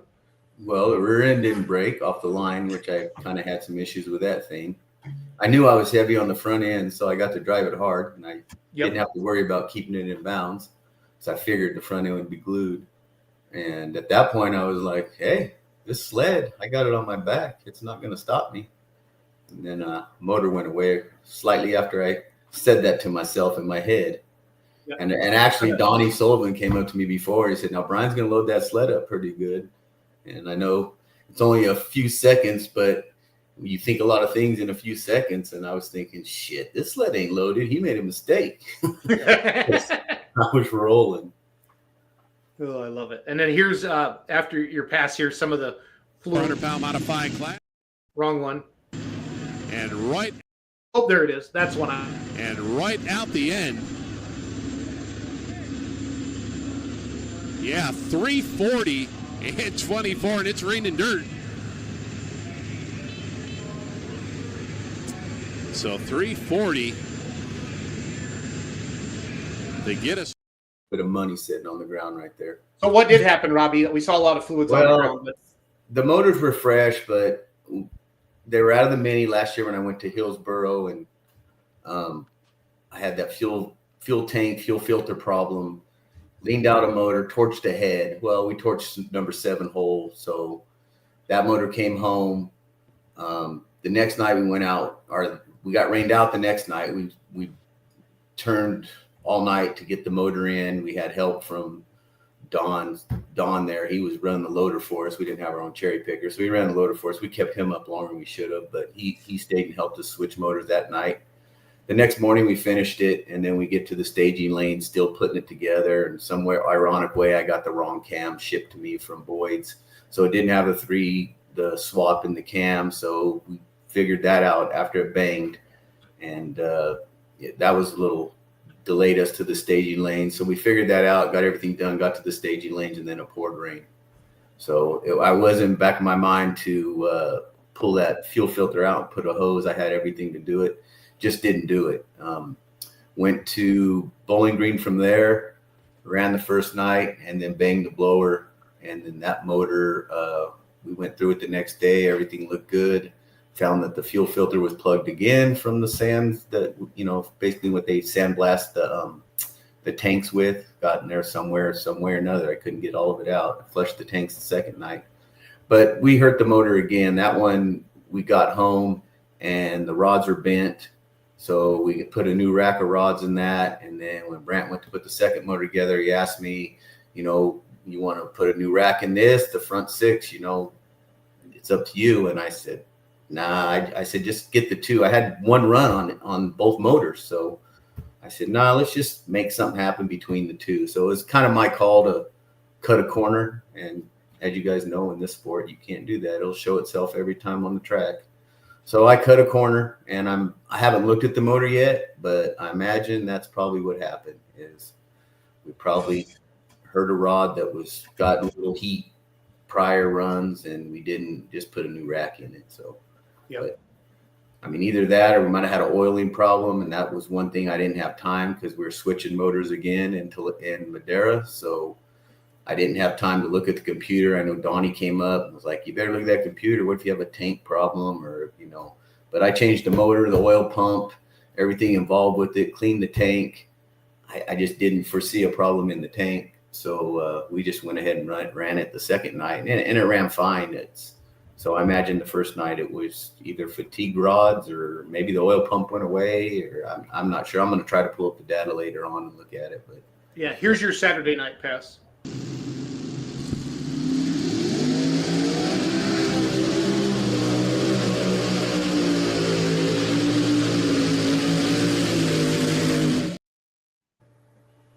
So you were rolling. It was awesome. Good to see you. I was happy for you because of the brand new debut like that, the brand new big machine. You got to be excited. So, all right, you sent me a bunch of pictures. We're going to kind of go through your build. I'll just kind of flip through them if you don't mind, Robbie. So what are we staring at here, boss? So what happened here is, 3 years ago, AJ Freitas and his dad run a twin engine mod. He runs a 4-wheel drive. And his dad bought miners, and I had got rid of my miners, and I had some rocker stuff and some parts. And so we just horse traded, and AJ agreed he'd help me build it. So we were just building it to sell. And he traded me the rails and a rear end. And I bought a modern front end and put it on there. And I didn't go with the plate. I went with the tube because we were building it to sell. If I had to do it over, I'd probably went with his plate. He has a different style for the front end, be just a flat plate, which is a little better, I guess. I would have did that if I was known I wasn't going to sell it. The rear end ended up not being what I wanted, so I ended up calling Bob Barbie for that. He sent me out a rear end, and then now we took kind of pride in it. And AJ, we laid it out. AJ lives about an hour from me, so I'd lay out some things and go home, and then he'd stay up through the night. We both had day jobs. He'd stay up and weld things out, and I'd show up pretty much the next day and just ask him if that's all he got done. I kind of ride him pretty hard, so we had a good time building it, but he did most of it. And we bounced ideas off each other and came up with what we came up with. And it really wasn't a lot of time between both of us, but when you start something like this, it was, you call Modern, you call the big builders, and you ask them how much they want for a chassis, and you're like, man, I can build one for that or this and that. It might be a little pricey, but when you're done with it and you build one like this and someone asks you, what would you sell it for? Modern's cheaper. So, because you do get a lot of time and a lot of money in them. It's just that fast. This is a cool picture here. I like this. Kind of setting the blocks in and looking it over. That's neat. Again, Robbie Fagundes, everybody with us. You got any questions? You saw his new debut the Californian modified tractor out in California this past weekend on Full Pole Live. If you weren't there in person, I got to see it in person. It is a beaut. It is a beaut. So love it. So Robbie, I'm just going to flip through these. If you want me to zoom through any of them or make them bigger, just let me know. You can talk. I'll stop. So that was actually, we're dropping off at Powder Coat. We didn't have, we didn't have motor set yet, but we had tabs for transmission where we thought it would lie. We were lacking drive lines. So we really, when I ordered this thing, I remember it was 39 weeks before Bowling Green when I called to place the order for some running gear and some stuff. And, the question was, if I order it now, how long will it take? And it was 18 to 20 weeks. And figured, okay, we could pick everything at Bowling Green and save us some shipping. That obviously didn't happen. I don't know what happened, but we didn't save a dime by picking anything up in Bowling Green. And we were getting parts the last week. I didn't have planetaries or caps for I started the tractor and moved it in the shop without any oil in the rear end, just because we didn't have the planetary caps yet, because we had to get our measurement from our axles and things had to happen before we ordered certain things. So everything was pretty late. I mean, the night, I don't know, maybe 3 nights before, I actually called Brian when he said that I could get it in a show, and he said, well, he knew that it could be a make or break. If something would have popped up out of the ordinary, we wouldn't have made it. It's beautiful. It's fun to see a full build like this. I love this. Yeah, so that cage came from Bob Barbie as well. He sent me the cage kit, and then we modified things. We didn't like the gap between the certain cages, and we lowered some bars, and we just did our own thing on it. Our webbing. Yeah, everything was just kind of Spy. A long time ago, my brother had Spy chassis on his stuff, but where Spy chassis originated from is me and a friend, Eddie Dutra, would go to sprint car racing, and we built a little junior sprint, and we copied about 3 different cars and built it in the shop together. So he was the one who actually came up with Spy chassis, and it stuck around for a while. But in all reality, that's what we still do. And a lot of people do it. They see certain things, what they like, and mix them together and come up with the end product. That's a good question. What color white paint did you use? It seems to glow. Chris Kilberger says, Robbie. That was a Cosmo with a metallic white with a clear coat, powder coated. And I wanted to go a pearl white, but the people at powder coating, they do a lot of race car stuff. And he knew what I was after. The only thing when I showed up that day to drop it off, the only thing I knew it wasn't going to be was black, because everything's black nowadays. Yep. So, I sent a few pictures out to a few people that help out, and with different colors that he had there that were equipment buggies or whatever leaving. And there was a blue that was too much like Criswell. So then the guy popped out of the back and said, oh, you want this white? And he showed it to me, and I was like, let's not make it difficult. Just get it done. So he whipped it out, and it stayed really good. That's sharp. It is sharp. Here's a good front shot. Here we're getting closer. So we're proud of our front weight box. AJ had a lot of time into that, and he kind of has it on his 4-wheel drive. He has them little push buttons there that really cleans things up, and it locks it down real tight. I figured weight would knock it off, but I've been on the hunt for lead in California for a while, and I had to build my fuel tank in the middle. You might see it in a later picture, just so I could run the tractor weights on this first few passes. And then once I get the lead collected, I could put my front cover on, which we're proud of that whole front weight box. So here's the first picture of the rear tires. So we're getting closer. Them are actually tires I borrowed from Brian Massetti. And the kicker on that is I was told, what do I need for offset? Because I didn't have it together. And I think Bob told me 14 inches is going to be tight, 13 inches, you have plenty of room. So I'm not, I only know the minis, and I know the planetary is not easy to put a spacer on the wheel. So I made sure I had plenty of room. Well, when I took them wheels and tires off, my new ones that I got a week before we were ready to go didn't actually let it fit in the trailer. So Melanesia's actually towed that thing over there for me, and I took Brant's 2-wheel drive for him. Nice.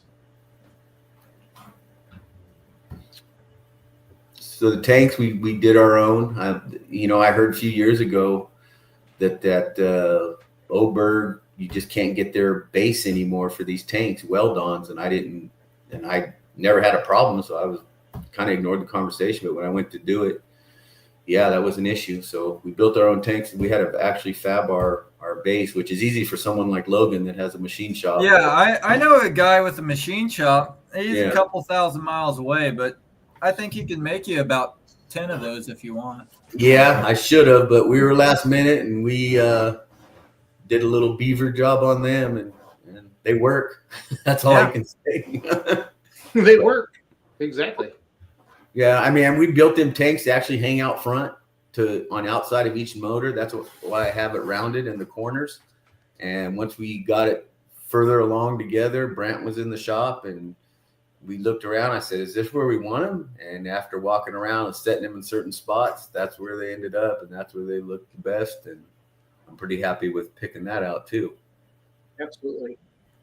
What we got here, Robbie?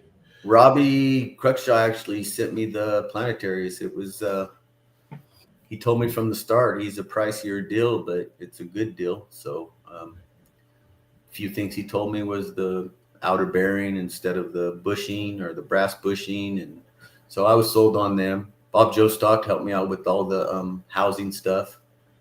He has them things ran, and I tried to get the magnesium ones because I know them are just a good one, but I guess they don't make a run of them very often. So I was stuck with it. They're getting hard to come by. Yeah. So now we got a roller, it looks like, Robbie, here. Yeah, I think that's the roller when no fenders yet. That was when we go over. AJ did all the fabricating on it except for the fenders. I had another friend that is a better aluminum welder. AJ just doesn't have the equipment to weld aluminum yet. He can weld aluminum. He just doesn't have the equipment to do it. So I moved it over to another friend of mine that's built me some stuff in the past, and he knocked out the fenders. I rolled them, I framed them, but if you ever rolled aluminum in a Harbor Freight roller, they don't come out the best, but once you put them on his table, he had them things straightened out, didn't even care about what the tractor was doing. He built them on the table as square as can be, and he put them on my tractor and told me how my roll cage was off a little bit. So, and that guy, he just does. I mean, he's been in chopper magazines and everything else, so he is very good at what he does. There's so you're framing for the fenders there. That's kind of a cool shot. I like that. Yeah.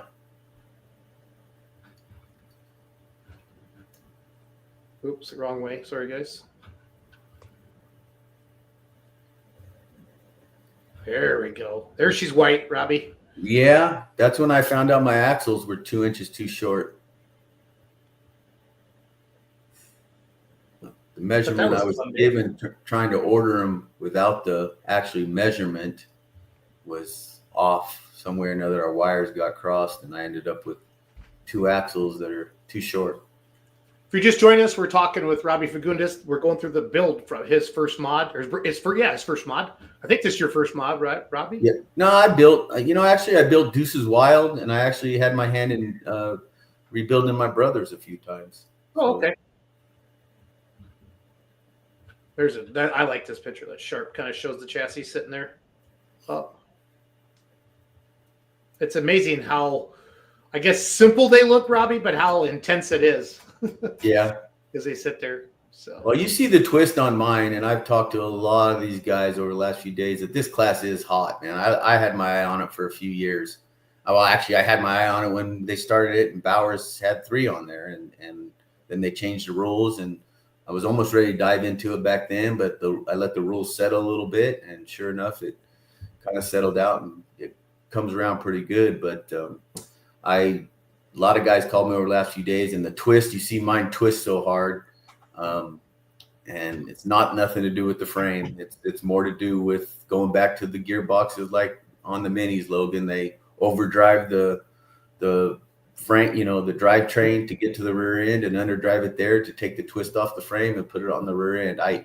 Unfortunately, I didn't do the overdrive on my crossbox, which would have calmed that thing down quite a bit and not twisted it, but we'll see how that turns out. I don't know if there's still a cross member I could put in it in the middle. I was told by Modern that he doesn't. A lot of guys don't run it in the twin, but in the mod they put it. So I put the mounts there for it, but we didn't run it this weekend. We were going to go put it in the second day to see the difference. Anytime you get a chance, especially out here, to run 2 days in a row on the same track, you can learn something. But we were changing motors through the night, so I didn't get a chance to go make a cross member up.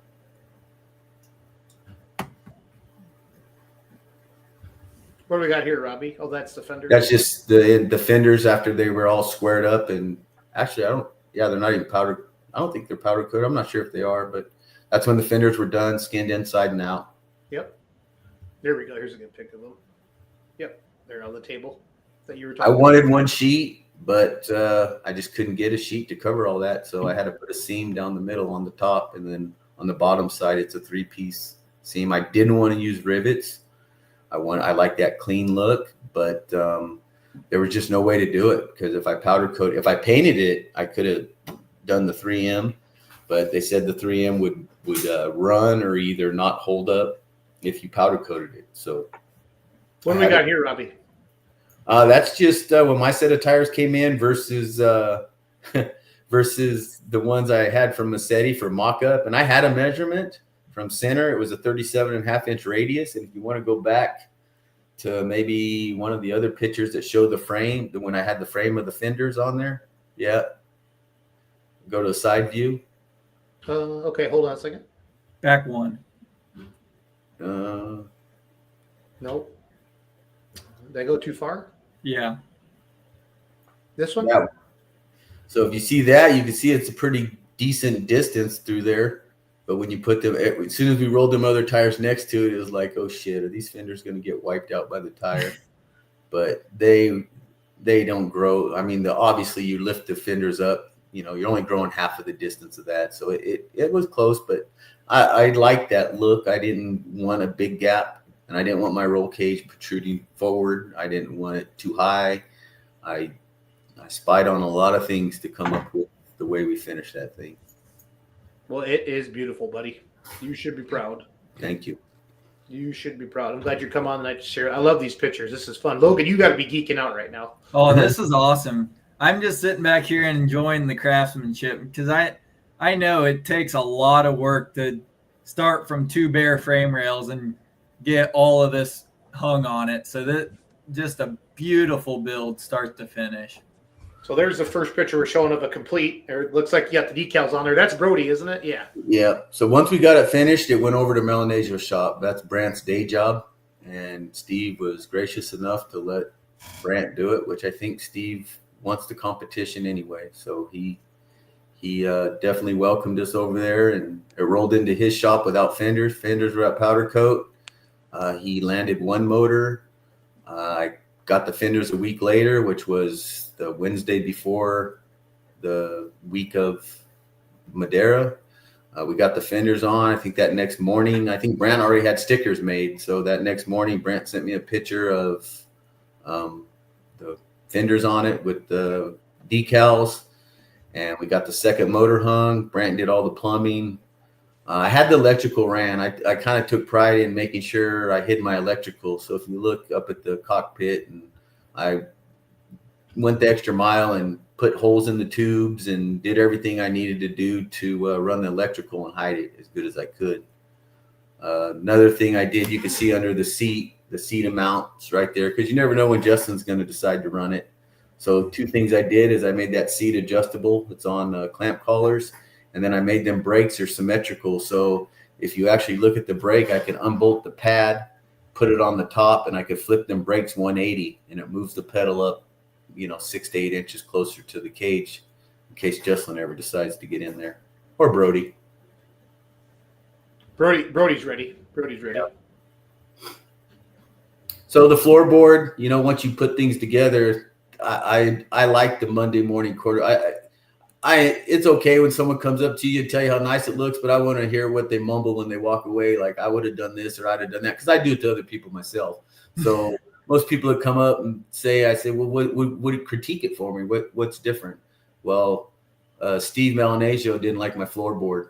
It's a 2-piece deal, highly functional to work on, but he and Brant kind of agreed with it to put a one-piece floorboard in there and cover up the back end so you can't look in there, put your fire extinguisher back there. So it's just, and then I agree. So I'm going to do that right now. I got some repairs to do on it.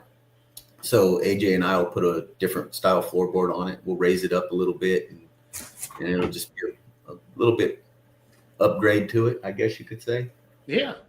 And my front fuel tank, I had it, like I said, if you go back to that last picture, you see how I had it built it. Someone told me it looked like a donkey dick, so I just had to do it. Fun. I had to put the weights under there.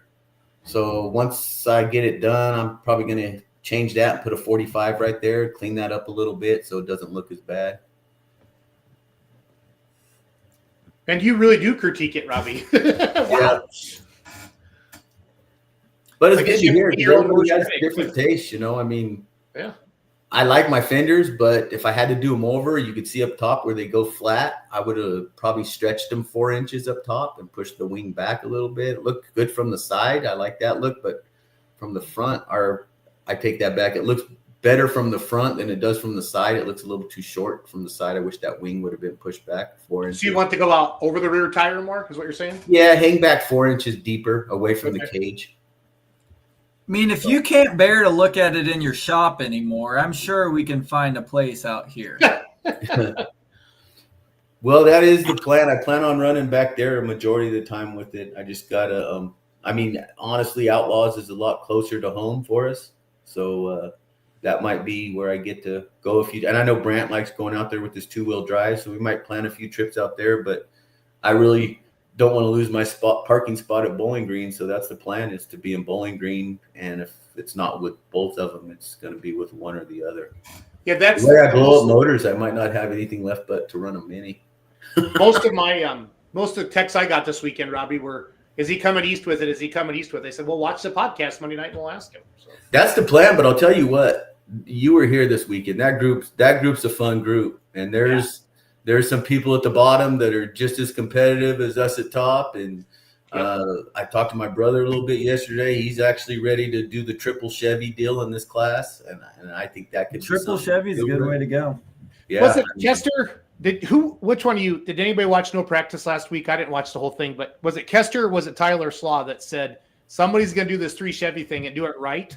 And it's really going to mess with a lot of people. I think it was probably Kester.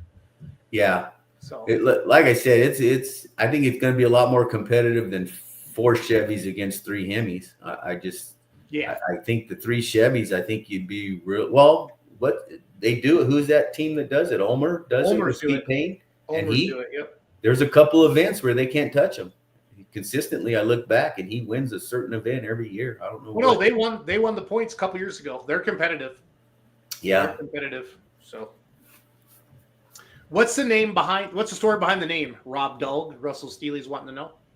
Oh, actually 4 or 5 years ago when I started going with Sullivan's to Louisville, someone asked me, what would, if you could participate, what would you like to do? And I was like, you know what? A 3-engine Chevy opposite of Sullivan's, color white, and call it the California. And Brant remembered that because Brant was the one who actually came back with the Californian, and I kind of forgot about it. So Brant was like, yeah. Brant picked the colors as far as the decals on it. And I don't think nobody was a fan of white. When you first say it, it sounds stupid, but I was going, once I went to the powder coat shop and I seen what I seen, I was like, yep, we're going with that. But if you don't like the looks of that picture, you can't be my friend anymore. That's what I'm going to say.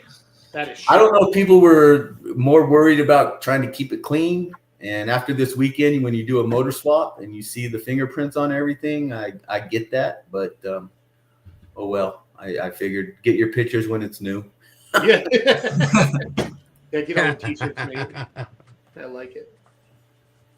So that begs the question. Jesselin's oldest, by the way, everybody. That's Brant and Jesselin's oldest, Brody. Is he 3 or 4? He'll be 4 in a couple weeks. He is a chip off his old man's block right there. He's very meticulous. That is an all-American tractor pulling family, because you got Brody, who is about as anal and is a perfectionist, is even lining his little cars up as anybody can be and real intense. And you got Baker, who's next to him, who just wants to roll around and have a good time. He doesn't get deterred much. And then you got a little baby sister over here. She just looks at all of them like, what are you guys doing this for? So, stupidest thing ever. She'll just look at you like you're stupid. Out of all the pictures you sent me today, Robbie, this is my favorite. So I love it. That's what it's all about. Yeah, we actually had a good time. That was Friday night afterwards when I said I was debating on going to rip the motor out of the Mini. And I said, I think I'm gonna go home and grab that motor out of the Mini. And I was on the fence. All I needed was somebody to tell me no. But Brody stood next to me and looked at his mom and said, I'm gonna go with Bubba.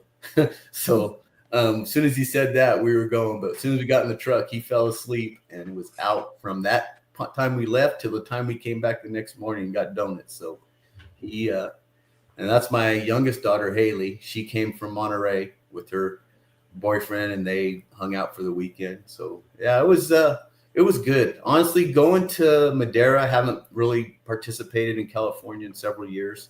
Going to Madera, and I went last year and I went the year before just to, hang out, spectate, help somebody.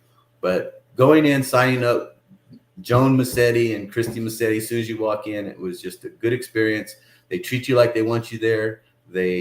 You don't feel like you're getting your pocket picked when you're actually checking in. They want to know how many people you have coming.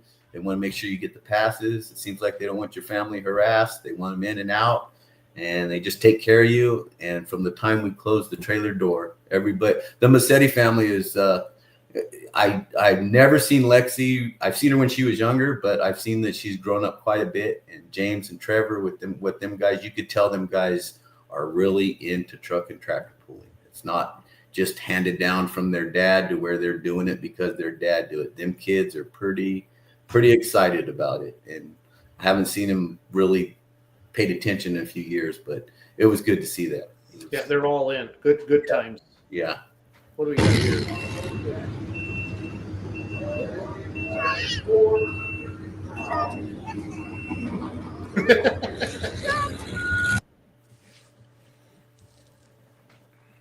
I got some more pictures here. Kids having fun. That's your youngest daughter, Robbie, you said? Yeah, that's my youngest. She lives in Monterey. She just graduated from that otter school over there, whatever. We should have named her Libby because she's a little liberal. I love it. Wow. I love it.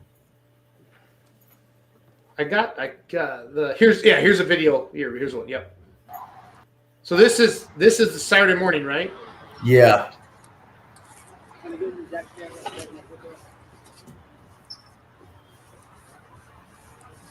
It's a sad day to be a mini rod. Minis aren't much bigger than that cart, so whatever. And there you're in the pits there. Well, the motors are there. What's going on with the minis now? Well, the minis will get the one motor back together, the Brad. I still have a spare on top. I got 3 complete motors, and then I got 1 short block that all I'm lacking was heads, which I was going to purchase this year to have a spare for either the Mini or this. But as you've seen in Hillsboro and last weekend, my spare is pretty much depleted. So right now I'm down to 2. Brant will get that other motor back together. He's going to order parts and pieces and get everything new. He already told me no more making bad decisions like that. Do it right or don't do it. So he's going to order the new parts. We'll get the crank checked, see if the cam made it, and we will get the parts together and get that one back. Put it back in the Mini. One Mini I'm going to sell off. I actually, we could sell it either way. It's got a Brad 5 that James Phillips has. So we might put that in the planetary chassis or just part it out. And then James Phillips's Mini is probably going to get an LS. I hear there's an LS class with a 410 cubic limit that would be more up James's alley for him to maintain that thing and just have fun with it, not have to work on it like a blower motor. So that's kind of the direction we're going. But James actually wants to get a 2-wheel drive eventually. So if he's able to move something, he will get a 2-wheel drive and come out here and play with Brant, try to grow that class.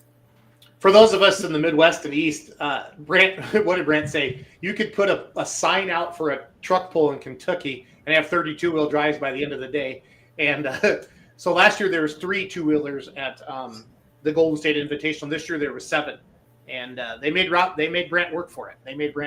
So they're all stepping up their game. They got good equipment, and they're all stepping up their motor programs, Robbie, to come play. Even Melanesios said it. He's been dominant since I've been out there for 4 years, and when he gets beat, it's an oddity. But he says they're all coming for me. They are. He earned it Saturday night. I know I didn't lay down a good pass, but Portuguese Pounder did. Whew. Yeah, well, Paul Barcelos laid down a good pass, and I even told him the second night or the first night, I said, you got to drive that thing harder, man. I'm not trying to tell you what to do, and I'm sure you hear it from everybody, but if you'd have drove it harder, you'd have got by me easy the first night. And the second night, he definitely drove it harder, and he was out there. And I said, I don't think the track was getting better. I think the more passes we made, it was going away. So I was like, hey, this is the night, Paul. You might, end up. And Melanesio came out and did what he needed to do. He earned it. I told him before he ran, I said, if he beats us, he earned it. And he sure did. Yeah, he didn't walk away with it Saturday night at all. Yeah, at all. And everybody watching, Paul's got Craig Corzine's second burn or second degree? What was second it called? degree. Yeah. Yeah. And it's sharp. He made his debut last year at the Gold State Invitational. Yep. And he has a Kentucky Motors. The Kentucky was running right before he switched to the TA1s, and them are no slouch motors either. Them are good motors. Wow. Yeah. Paul, Jesus. Robbie, Chris wants to know who some of your pulling mentors or heroes are. Who'd you look up to? Well, obviously minis, and you got Johnny Mello. Growing up in the 80s, I watched Johnny Mello go back east when I didn't know what back east was, and he would run home and still win the points here. He might miss 1 or 2, and I can't remember exactly how big it was, but there was 7 or 8 in the class, and they were competing, and he had family member or related to Butch Betancourt, Bully Burger right around the corner. So growing up around that, it's them guys right there that were a lot. But I'll tell you, someone in the last few years that I really look up to and respect is old Rick Peters. He is still just doing it and going after it, and I have a lot of respect for guys like that. Yes, no, I mean, and then obviously all of it. Bruce Slaw was one guy. I've been doing maintenance in food plants forever, and I worked at a food plant, a bottling plant. We had someone in there at the time, and he was a mechanic for a bottling company, and I didn't know it, and we got in a conversation, and he said, and somewhere another tractor pulling came up. He says, oh, my boss does that. And I said, who's your boss? And he told me, and I happened to have a Puller magazine in my office. I went over there and grabbed it. I said, is this your boss? And he said, yeah, that's him. So that's kind of a funny story that I told Bruce one time. And yeah, it was to them, it's back there. It's no big deal. My boss goes and does that stuff. But he was it was whatever year he was on with the mod in the Pro Puller, in the Puller magazine. So yeah, but there's guys, I mean, anybody who does this, it's so much time and so much money and so much work that you respect anybody who does it. I mean, it's a tough gig. I mean, there's some people that are a little bit more fortunate than others, and they have a business that connects to it and helps them out. But it's tough to do. Even the local stuff is even worse because they go out for a lot less and they work just as hard. I mean, I respect anybody that works like that. Donnie Sullivan tells me all the time, ain't no one gonna ever outwork you. But there's a lot of guys I see work. I know AJ Freitas is someone that if you had to say, well, outwork you, he's a guy that'll outwork me right now. I mean, he's a worker. So. And AJ, his family has the Earthshaker 2 mod, right? Earthshaker 2, and then he has a Pro Mod truck, which he went back east with me. He actually drove the Mini for me last year a couple of times, and he actually is into 4-wheel drives, and he's been talking to the right people back there, introduced him to a few. And he's actually going to step up his program. He's been beating himself up trying to make a Ford run on a Hemi Ford, which good motor. But I asked him why. And over the last 7 years that I've known him, he's always said, I think I can make it run just as good as. I said, you know what I learned from going back there? Instead of getting something and trying to make it run just as good as, just go get as and be done with it. And so he did that. He went out and got the right motor, and he's looking to step his whole deal up. And he ran it one time, and it ruined every running gear piece he had under there. So obviously that tells him he didn't have the power he thought he had. And so now he's redoing the running gear, and he's going to make an effort to go back east. And I think his goal is Bowling Green 2 next year. Nice. I love it. If anybody's got any questions for Robbie Fagundes, we're going to wrap up with him in a few minutes. And just join us. He took us through his brand new mod build, and it's pretty neat. So, Randy, what do you think of all that? What you've seen, Mr. Ohio? Yeah, that's pretty damn exciting. I there's one thing I will throw out there. If you when you and Branch are in Bowling Green with the mini and the mod and the 2-wheeler, if you want to leave it around for a while, we have a lot of pulling in Ohio, really close, and you guys can come around for sure. We would greatly appreciate having you for sure. And I know Brant because I've been down there with those guys, with Donnie and old Pawpaw Wayne quite a bit. So absolutely, it'd be great to have you for sure. Yeah, that's how it all started. Like Jason was saying earlier, Doug Borth called me, and I think Ellsworth was turning their regional pool into a qualifier for Enderley on a state level deal.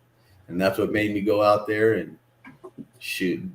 Doug took care of me and his family, and then there's always someone out there willing to take care of you. That's the great thing about pulling. I mean, I believe me, if I ever had anything near Kansas, I'd be calling Logan, and just I mean, they're all willing to. And as anybody out here, I can tell you one thing: the GSI is a great show, and I will probably say right now it equals the best thing we've ever had in the state. The best thing we ever had in the state was West Coast Nationals years ago. When was that, Robbie? Huh? When was that? West Coast Nationals ended probably 7 or 8 years ago, and it was a Tulare Farm Show, and it was Larry Kester used to come out here and hit it every year with us, our 3 or 4 years in a row. And it started with common sense, farm show, tractor pulling. Why not have it? The first year it was a success as far as they got a board over there that makes a lot of decisions. It was a big success. They got a little bit tighter with us, and they started getting tighter. We had 4 hooks in a matter of, or 4 different venues in a matter of 2.5 weeks. We went to Santa Maria one year. I think it was a 2-day show. Then a week later, we went to Stockton, and then we went to Bakersfield, and we wrapped up the finals for a point series at the Tulare Farm Show for 2 hooks. So you come out in 2.5 weeks and get like 6 hooks. It was built up pretty good. We had people coming from it. It was the first year Green Monster came out. It was a big deal too. And I mean, the only thing that happened at that time is I don't think this social media was as big and what it was. Me and Jason actually ran into each other in Wyoming at a bar. It sounds like a country song, but that's where it was. Yep. And we drank all night long, and then we went to the casino, and that's I have a lot of good memories of Robbie. Yeah, and that's where we talked about just getting the exposure of this stuff out. And then 2 or 3 years later, I think the farm show ended just for whatever reason, and Donnie Reeves started getting involved a little bit, and we went back east and done a few shows. And then Donnie wants to put on a show. If you know Donnie Reeves, he wants to do the best. If he's going to do something, he's going to find out how you do it, who's doing it, and he wants to one-up them. So they actually asked me, what would you do to make this the best show? And I said, you need to get a hold of Jason Schultz and get this thing out there and get it advertised. And I don't know if they did or didn't, but I know a few years later when Brian started doing GSI, him and Jason got pretty tight. And I think that's what's really helping it. I mean, it's making a difference for us out here. Yeah, it's Randy, and again, I'm always pretty honest on the podcast, Logan. You guys, that show that I saw Friday and Saturday night, you could take it anywhere in the country and drop it in.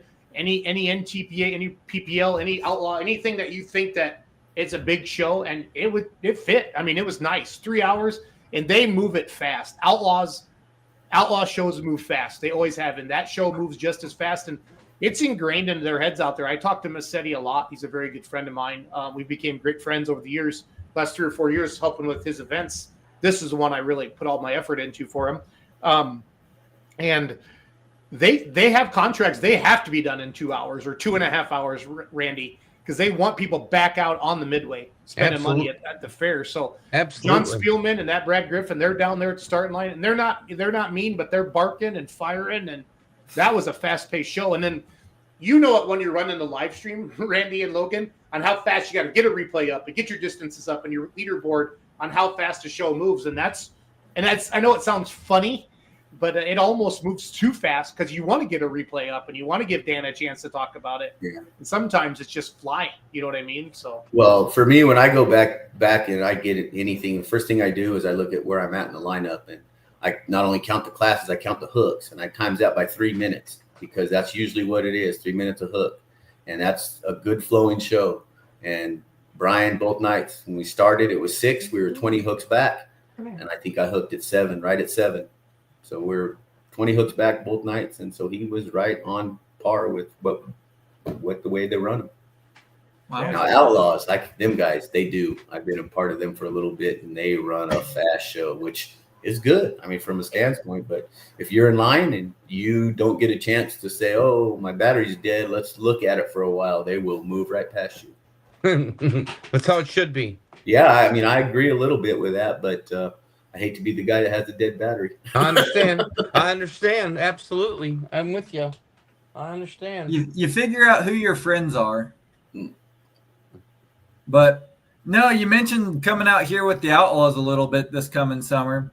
Hopefully the minis will take priority, but maybe we'll make a couple events there. Shake up on some Chevy power with you guys. Yep. What is is that a California one, Stanless County Fair? Do you recognize that? Yeah, I believe that's Stockton. Okay. I'm not sure. It's Caleb Hodge is checking in on Facebook. He commented on a lot of stuff this weekend, so I think he's from out there. Yeah, I believe Stanislaus is the Stockton area. It might be Turlock. I'm not sure. But back in the day when NTPA made a few hooks out here, I remember Johnny Mello not Johnny, but Stan Mello got it somewhere or another. There were some hooks out here. I don't know if it was Cal Palace, but I do remember being young going up to Turlock or Stockton, and that was one of the hooks where In-Laws and Outlaws were here. There were many that I'm not sure exactly who. It's Turlock is what Jeremy Correa says.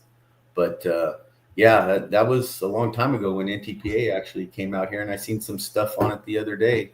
But I can tell you one thing: we could put together a hell of a winter circuit right now if the right people got together and agreed, and you could get some people that aren't exactly going to the Louisville, but they could come out here and you could hook with Brian. You could hook with Babel's show the week before, which was an excellent show. He does it right at his farm. He calls it Bet on the Farm, and believe me, that was just as good a show as any other. And, Brian, obviously, like I said, West Coast Nationals, but this year I can honestly say Brian has matched what West Coast Nationals did. And he's only doing it with one show. And West Coast Nationals actually grew at one time to 4 hooks. So, but I mean, you could get a winter series out here and wrap it up in February or however you want to run it, but you could do a good point series. Yeah, you just got to get 2 or 3 in a row. Your equipment as well. Make it worth everybody's while. Get 2 or 3 in a row. So and you got to leave your equipment. Believe me, I'm the only dumb one that drags stuff back and forth because it's cross country, $2,500 in fuel anytime you want to go one way. So there's enough people out here that take care of you guys, just like you guys take care of us. They would farmers. They would have put your equipment up and it'd be safe and secure, and you guys could fly in and out. And you can add 6 or 7 numbers to that class in a blink. I think Pro Mod trucks you can add probably the same to that. Now you're gonna have to eliminate some other classes so you don't have such a long show, but there's a lot of classes that could be eliminated if you ask me. So Robbie, do you guys pull the blown minis out there? We haven't, but I have been in talks with the gentleman I sold my sled to in Arizona, and we're getting ready to make it functional to come out. We could still get numbers out here right now. If we wanted to put on a blown mini show, I could probably have 7, upper state level quality minis out there, which I know Logan would probably be. Where are you at, Robbie? I'm getting ready to Google Map this. Yeah, don't take much to get guys out here. We're right in dead center of California, Fresno. Just put Fresno. Oh, it's beautiful country, guys. It's beautiful. I mean, it is. I don't live out there, and I have to deal with the politics and all the stuff that the guys hate. But I'm telling you, Logan, it's just like being in Kansas or Ohio, Randy, just with palm trees and nicer weather and higher gas prices. Otherwise, San Joaquin Valley is farmland. So that was my next question. What mini sled do you guys have out there? It sounds like it was one that you built. I I built one, and then Gary Weisenberger had built one at the college that he ran for years out here. And I built one after the farm show, after like the second or third year of the farm show. I built one because it was hard to get anybody to want to come back here. They wouldn't pull a sled like what we were doing. It was dangerous. I mean, it was on wheels the first 50 feet, and then he lifted the wheels. And I actually have a good wreck somewhere that I could share a video with Jason in the next few days where I got shuck around that thing like a rag doll. And that's actually what prompted me to build one. And so I built one basically, like I said, spying on everybody else's stuff and just putting one together. And we ran that thing. And I was able to, Logan Thomas came out when he sold Brian his sled. And I'd like to take credit for everybody stepping the sled game up out here, because when I built my sled and it was a speed sled and they were still doing a drag sled, you know, everybody talked about wanting to hook that sled. And I pulled the country mod trucks, and you know, the big deal was getting a sled. You got it for the minis. You couldn't run it for anything else. I ran it for, if we did a hook, you can go back and look. If we did hooks, I pulled at least, if there were 60, I hooked 30 of them or plus. I mean, I always did more than half. But we were pushing that sled to the limits. It wasn't built for it, but I did country mods, all the stock truck classes. I think I did 58s one year. Yeah, I mean, it held its own. And just Brian bought his sled a few years later, and then Valley bought one, and then Brian just bought another one. So our sled game has definitely came up in the last few years. And I remember going from 6, 7, 12 hooks a year to when we were really rolling. There was one year we had 41 hooks. Wow. Yeah, it was a lot. I mean, if you guys can make a series of kind of like what we saw debuted this past week with the Florida swing down there with the NTPA, 2 good hooks or 2 good weekends, and then figure out some good sponsors with some fuel money, I bet you could have a class of 15 plus minis out there real easy. Yeah. Well, we had the farm show when we were tied with them doing it. Then people had gas trucks coming to the fairgrounds and filling rigs up and wanting to give alcohol, and they had the right way to sponsor it and get sponsored. And then when that fell apart, my brother, I think he might have stayed away for a year, but then he picked it up the following year.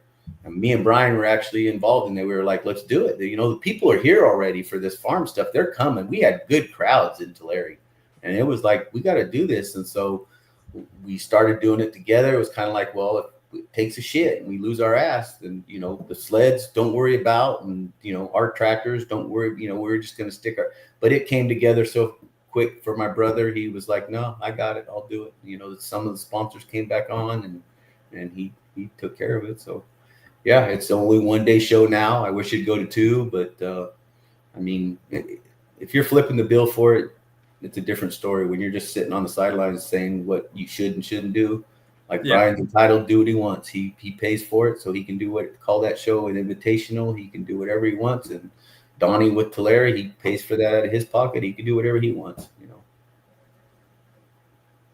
Well said. No, Logan, this is going to happen.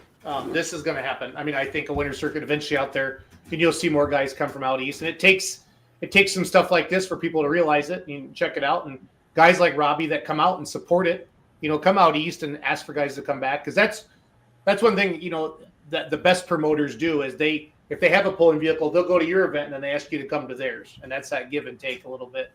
And, you know, that's why you see guys jumping from organization to organization. And I think pulling organizations are still important, but pulling's starting to get a little bit more like, hey, I'll go check that out, or I just want to go run. And that's been fun to see all that. I've enjoyed that. So for me, I think the best thing that can happen to us out here is the pullers that are actually live in different towns put on their pull. But there's some competitiveness between the promoters out here, and they'll talk about how it's such a hard job and hard to put on the pull, and it's so much work. And I get it. I've been involved with it. I've done it with them. But if it's so much work, why do you get mad when you lose a show to the next promoter? So, and why are you trying to keep everybody out? Let the guys put the shows on, help them, support them in their hometown. If Anthony Freitas wants to do Chowchilla, we should support him, do the whole thing. It's his hometown. If Alan Babel wants to do, Hillmar or whatever, we should support them and not stand in their way and push them along and do whatever we can, not try to say, what's that guy doing? Why is he trying to put on? No, let's just support him. And that's not was going on out here. I don't know if it's changed.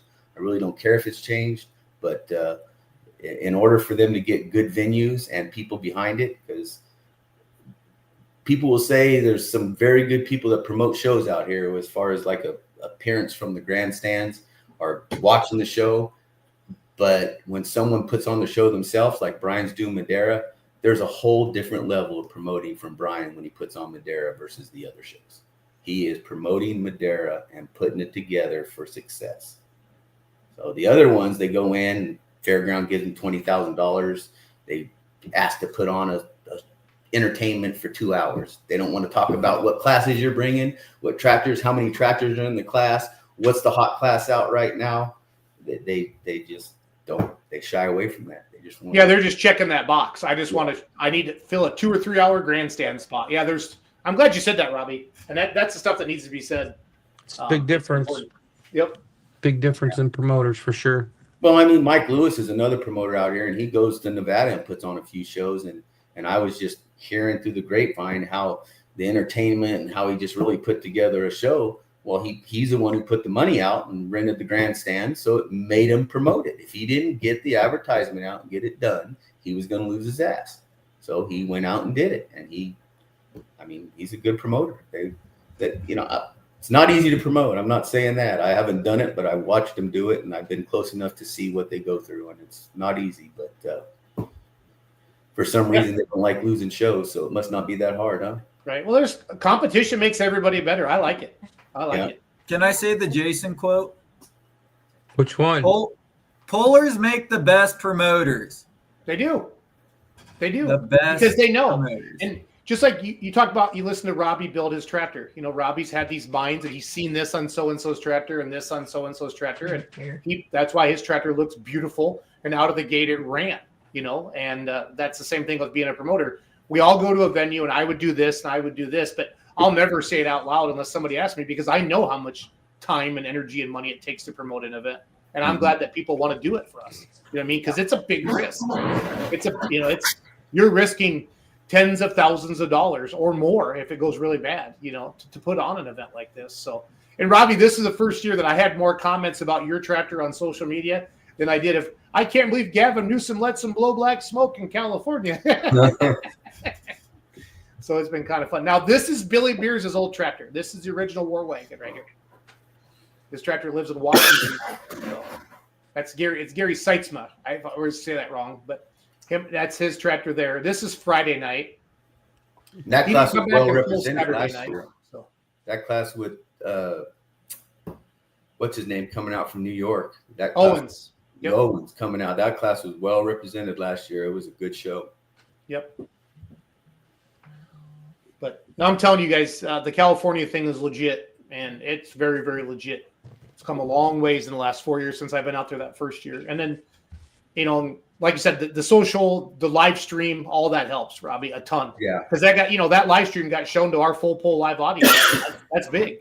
And there's a lot of Grand National pulling fans and Outlaw pulling fans and it's kind of fun because it's later at night too. Like this started at 9 o'clock Eastern at Randy's house. Yeah. So I can't remember. Was Uncle Sam in Madera last year? The very first year he was in Madera. Yep. He was actually at Babelle's pull the week before. I don't know why. Yeah, I think him and Alan are pretty good buddies. Yeah, I don't know why he didn't come to this. I heard that they hurt one of the motors and they weren't going to run it on 3. Okay. I don't think they were ever coming. I think there's some politics going on there, but there's a lot of feelings still. So yeah. Yeah. Well, get over it. So, I wanted to show Carrera's run here. He went 425. Where was that at? There's Hammer down. There he is. We'll watch this. He went cruising by our camera. Yeah. Yeah, he actually went to Babelle's pool and ran twins. And, okay. I was almost going to go do tests there, but we weren't together yet. And he ran just as strong with twins as he did right here. Yeah, no, this was fun. So this is at the Madera Speedway, everybody. That Kenny Shepard owns it, and they do a lot of like up and coming NASCAR kids. Randy and Logan run out there, and he loves this. I mean, the horsepower. And this was Saturday night was the biggest crowd I've seen for Brian and Christy too. So it's been growing. Good. And it was good to see that there. So how far is it from Madera to Allen Babel's? It was only an hour and a half. Not even that. It's not even an hour. Okay. It's right there. Okay. Yeah. They should have really done something.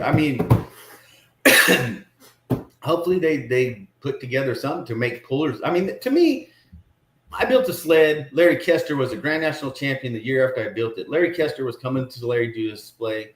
I'd kiss his ass to have him hooked to the sled I built. He got done hooking it for a couple of nights, and he came to me and said, "You built a hell of a sled. One of the best sleds I pulled." And I took that as a feather man. And when someone comes from back there that is doing it serious and they do it hard and they run good and champions under their belt, I love, even when I had state level Chevy motors, to compete against them. I mean, what do you got to lose? They're running the high dollar stuff. You're running the cheap stuff. So if you get close to them, you have nothing to lose. So I love the competition. Obviously, I travel cross country because I like going to a class with 30 or 40 in it. My wife just told me a couple of weeks ago about you tractor pulling. You're not even very good at it because I got like 33rd place in Bowling Green. I was like, thanks, honey, for the confidence. So, you tractor pull, you're not even good at it. Yeah, you're not even very good at it. I was like, oh, good support. Thanks, babe. I appreciate you. You'll be good at it with that new twin. I hope so. I mean, I think I got the right people. That I've talked to a lot of people over this. Bunnage, Shannon Leisner, Brant obviously is turning the knobs on it, and he obviously knows what he's doing. So yeah, that Kentuckian tractor runs pretty good. So. If I wouldn't have been up all night, Donnie gave me perfect instructions to drive that thing down the track Saturday night, and I did exactly what he said not to do. Just let it. But I was on a lack of sleep. But yeah, I was numb at that time. But he gave me good instructions. Said that, hey, mid track, this sucks you to the left. You might want to start pointing it to the right. And I figured I was swinging a big one from the night before because I thought I was going to drive right through it. I did. Get me right over there. You mentioned Shannon Leisinger there. I was watching the run of your Saturday night, and I thought to myself that some may have seen it, but when Leisner's came out with the Dirt Slinger X 2 years ago, before it's gone through all the changes, and now is Matt Johnson's. But that chassis behaved very similar. So you guys built a heck of a chassis out there, that's for sure. Yeah, thank you. But Shannon, yeah, I talked to him a little bit ago. He just, we're just going back and forth. I've called him over the years on a lot of things. Minis, he's helped me a lot. So, I mean, shoot, I didn't know Logan and them were tearing into them rear ends a little bit, make them a little better. I've never had trouble with them except for one time. I guess that made your way out there. Yeah. Yeah, so, we're working on some stuff there just so we're not tearing on stuff too hard. Yeah. Robbie, do you have Pro Polars on? Schultz, I think you had Pro Polars on, didn't you?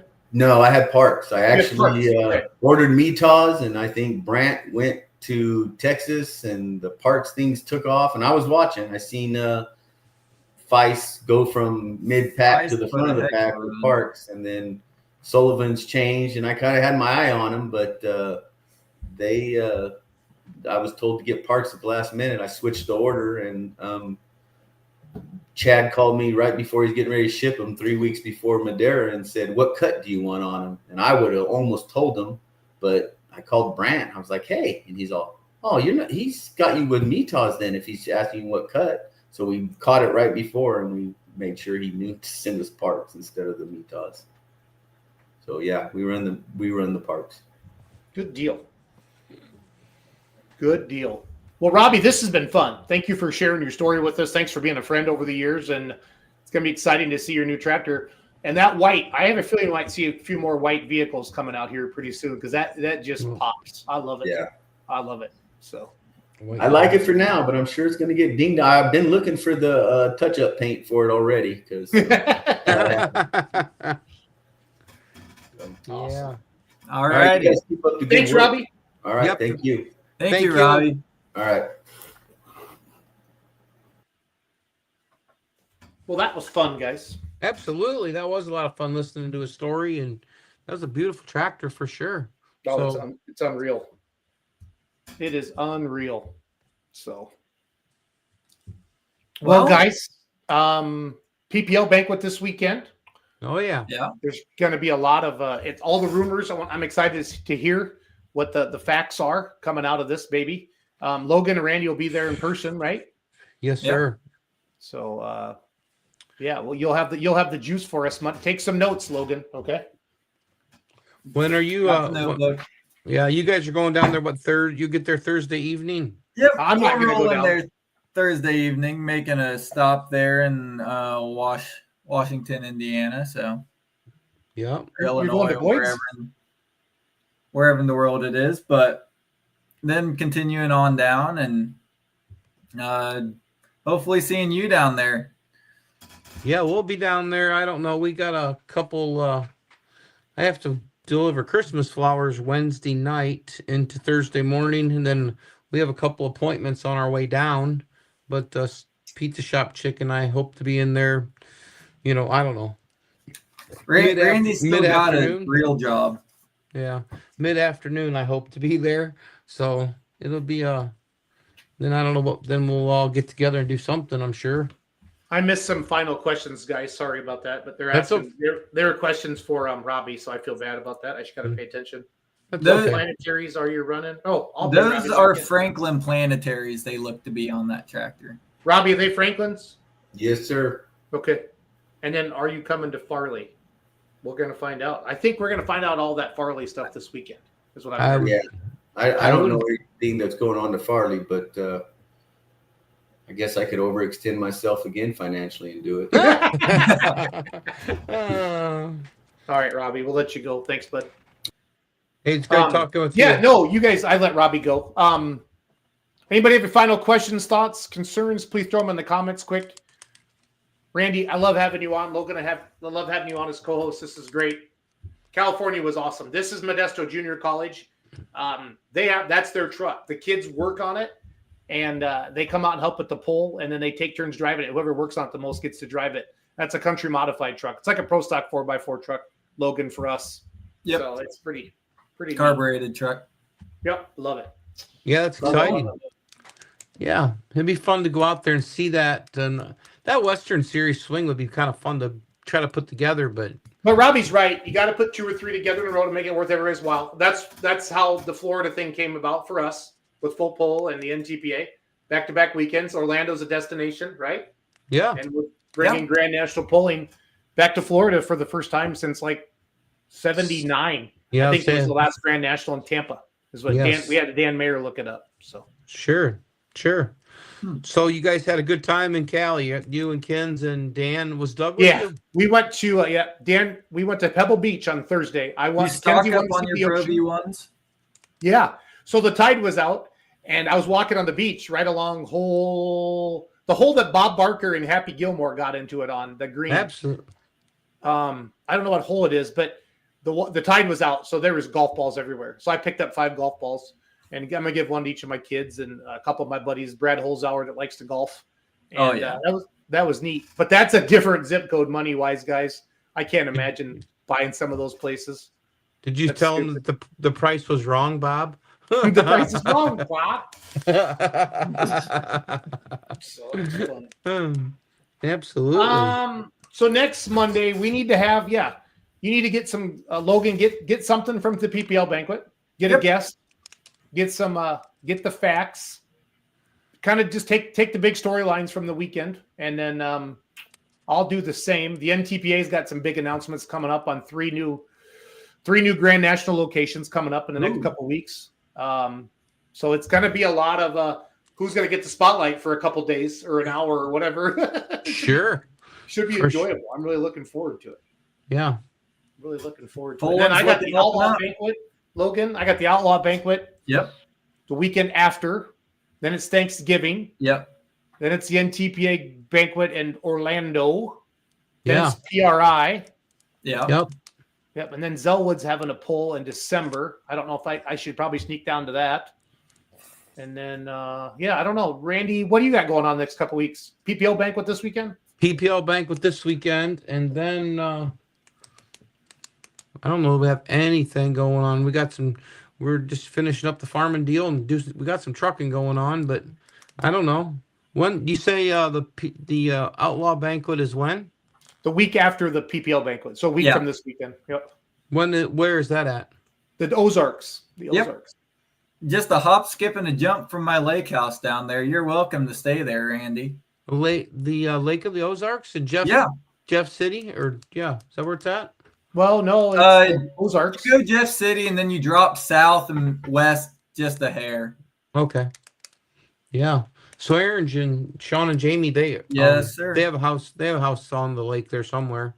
Yep. I forget the address. We've been there a few times. The absolute. Well, we might have to make a weekend out of this.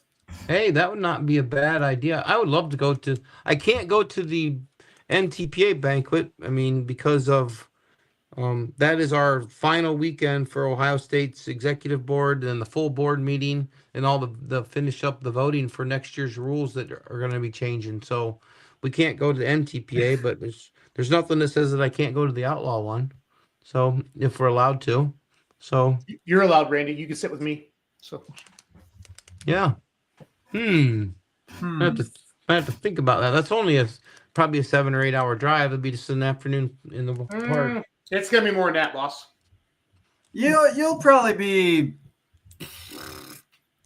10. It's 8 hours from Wisconsin, Randy. Yeah, well, it's how far is it from St. Louis? 2 hours. Yeah, two and a half.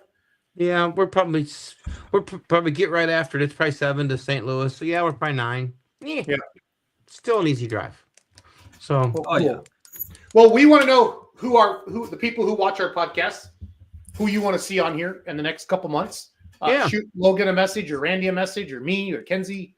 You can always listen to it on Spotify and iTunes as well. We have a lot of people listen to this tomorrow at work or whatever. Kenzie always uploads it the next day. She took off early tonight. We're still wore out from traveling. I'm not going to lie to you. So when did you did you guys have trouble flying, or did you guys? It was my birthday Sunday, so we stayed up. We stayed up super late. We hung out with John Bohr and the Cal Poly kids and Kevin Massetti, and we went to bed about 4 a.m. Oh, perfect. And, which is 6 o'clock at home. 6 o'clock. Yeah. Yep. 7 and o'clock we had a here. good time. Yeah. The flight was at noon, so we had to check all that camera Randy was equipment. already half over with his day. Yeah. So then you lose 2 hours coming home. But we flew from Fresno to Dallas, which is about a 3.5 hour flight, Randy. But then we lost our 2 hours there. So we left there at 7. It was supposed to be about 7:30. We got home about 10:30. The runway was really busy in Dallas, and they couldn't get us out right away. So you flew right into Madison. Yeah, and then it's about an hour and a half home. So we got home. I was sleeping by 1 a.m. this morning. So gotcha. Understood. I'm surprised you're still upright, Jason. And my public service announcement is: don't be a dink on an airplane. That lady I sat next to, I've seen the Karen videos. Yeah, people. I still can't believe her when she yelled at that guy behind me for moving her seat because he bumped it. I looked at her and I told her I need to relax, and she flipped out on me because I had the volume up on my phone. And if we wouldn't have been in the air, that I still might be in Dallas. That's all I'm gonna say. So, interesting. Not fun. She was a protester, Randy. I think she was a professional protester. Yeah, that was her job, huh? That's awesome. Yep. Yeah, nothing like having the Karen beside you. Was she in the middle seat? No, she was on the end. I was in the middle, and she didn't like that because she told me to shut the F up, and she needed her space. And I said, well, obviously you need to fly private, ma'am. And I did swear because I quit swearing because I was told I swear too much, so I quit swearing. Okay. And I feel a lot better. I'm a better person now, Randy. So. Okay. Mm-hmm. But this has been fun. Great guest tonight. Robbie, been a friend of mine for a long time. Love his new tractor. It was awesome. Steve Barker coming on. Love that 4-wheel drive building clothes class. Please, if you're an association and you're looking to add a little spice, like a state level association or something like that, get it at it, because guys will build that. They will build that. They'll build for that class, and then who knows if it ever comes back to the big circuits, if you will. And then our first guest would have been the Batliners. That was cool, Logan. The Super Farm guys. Thank you for bringing them on. Yeah, that was a great interview. Yeah, we'll have to So what do you want? What's your thought process for Monday? Just to talk about the PPO. Well, I want banquet? PPO. Yeah, I want PPO. You know, it won't be gossip anymore. It'll be facts. What's going on with next year and all the stuff we're hearing in the chatterbox. And then I think you get it. Maybe you get a guest or two from the banquet, Randy Logan. You know, get somebody who had a good year or rookie of the year, or, you know, something like that. So, yep. I got to figure this out real quick. You going roping, Jason? So John Bohr, the Cal Poly kids were lassoing, and they were teaching me how to lasso, and I was drinking whiskey and trying to learn how to lasso at the same time. Uh-oh. Yep. Kenzie was really, really worried I was going to hurt myself. That's all I'm going to say. John Bohr calls her the Jason handler. She always takes care of me when we party. So got it. But got it. No, So it was did fun. so was Doug with you guys or no? Nope, it was just Kenzie, Dan, and I, and then we some of the Modesto Junior College kids helped us. And, Okay, got it. Hopefully, hopefully you see a lot more California pulling on Full Pull Live next year. So that's all I'm gonna say. Good. Not hopefully. We'll get her done. We'll get her done. Absolutely. That'd be fun to go out there and investigate that and see if we can't try to put something together. And that track had water in it. It just when the big stuff would dig down, 5, 6, 8 inches, whatever a foot, that's when they got into the drier dirt. So it was a good track out that way, I guess. Oh yeah, that's a good track there, Jason. Yeah, look at that. So that'd be interesting to go to see Babel's pull the first weekend and then their pull the second weekend. Yeah, they wanted us to stream it. I didn't have the manpower. I kicked myself in the butt now for not figuring it out, but it is what it is. So yeah. If you do everything the first year, there's no reason to go back the second year. Oh no, but you go back, you get smarter, you get better. Yeah, absolutely. So we'll go back next year and we'll be smarter. We'll be able to do that. Hopefully I'll be in a better spot in life that I can be able to go. Done farming. Done with the nasty 4-letter word. Work. Yep. But yeah, if you guys run into Steve Barker or the Batliners or Robbie Fagundes, thank them for coming on. Give them some compliments. It's fun. It's fun to hear the stories behind the helmet. I started doing that podcast series, Logan, like 3 or 4 years ago, or we were doing some behind the helmet interviews. Hope and Chandler said I need to fire those back up again. So that's a lot of fun. Yeah. Oh, Well, cool. Was Chandler out at, what was it, Princeton this weekend with the Garden? No, Track? he was at Dyersville at the Toy Show. Dyersville, Iowa. Show. Yeah. Yeah. You ever been to that thing? I have not, but Chandler goes every year for us. So I've not been personally, but my Chase, with the 2-engine mod, he's been out there. He took his boys out there a couple times, and he said it's unbelievable. The school is just full, and we've talked about going, but we kind of dropped the ball on it this year and missed it. Well, we get a lot of good content for YouTube and Facebook out there, and some the displays and stuff like that. And they do really I saw a couple really cool polling displays out there. Yep, absolutely. Yep. There's a new Super Rooster toy, B&B Toys. I think Illinois is doing it. Yeah, I did see that. I think Bryce Howell is one of their distributors or toy guys like that. So it's a lot of fun. Yeah. Well, good. Yeah. Good. Well, everybody, thanks for watching tonight. On behalf of Logan and Randy, have a good night. Don't drink too much, and if you do, don't drive. So yeah. Thanks so much, everybody. Peace. Here, I'll play Robbie's runs one more time before we log off. Cool. Absolutely. Because I'm running it. So it's your thing, Jason. Kenzie can find the stuff way quicker than I can. You're the boss.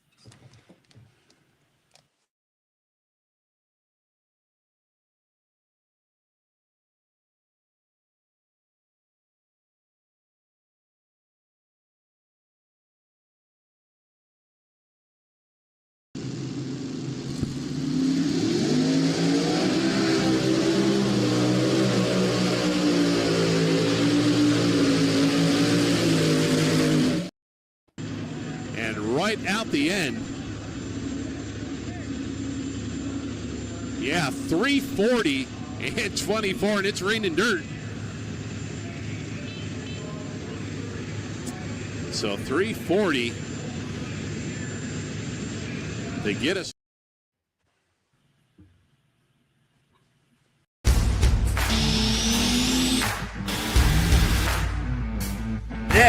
Today, I want to talk a little go today. You go at national and state level, you have to run non-sale, it's wholesale.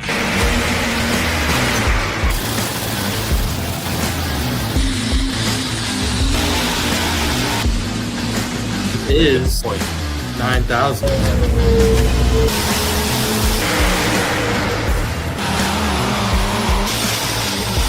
The only mistake I made, I didn't put it right in the registration movement.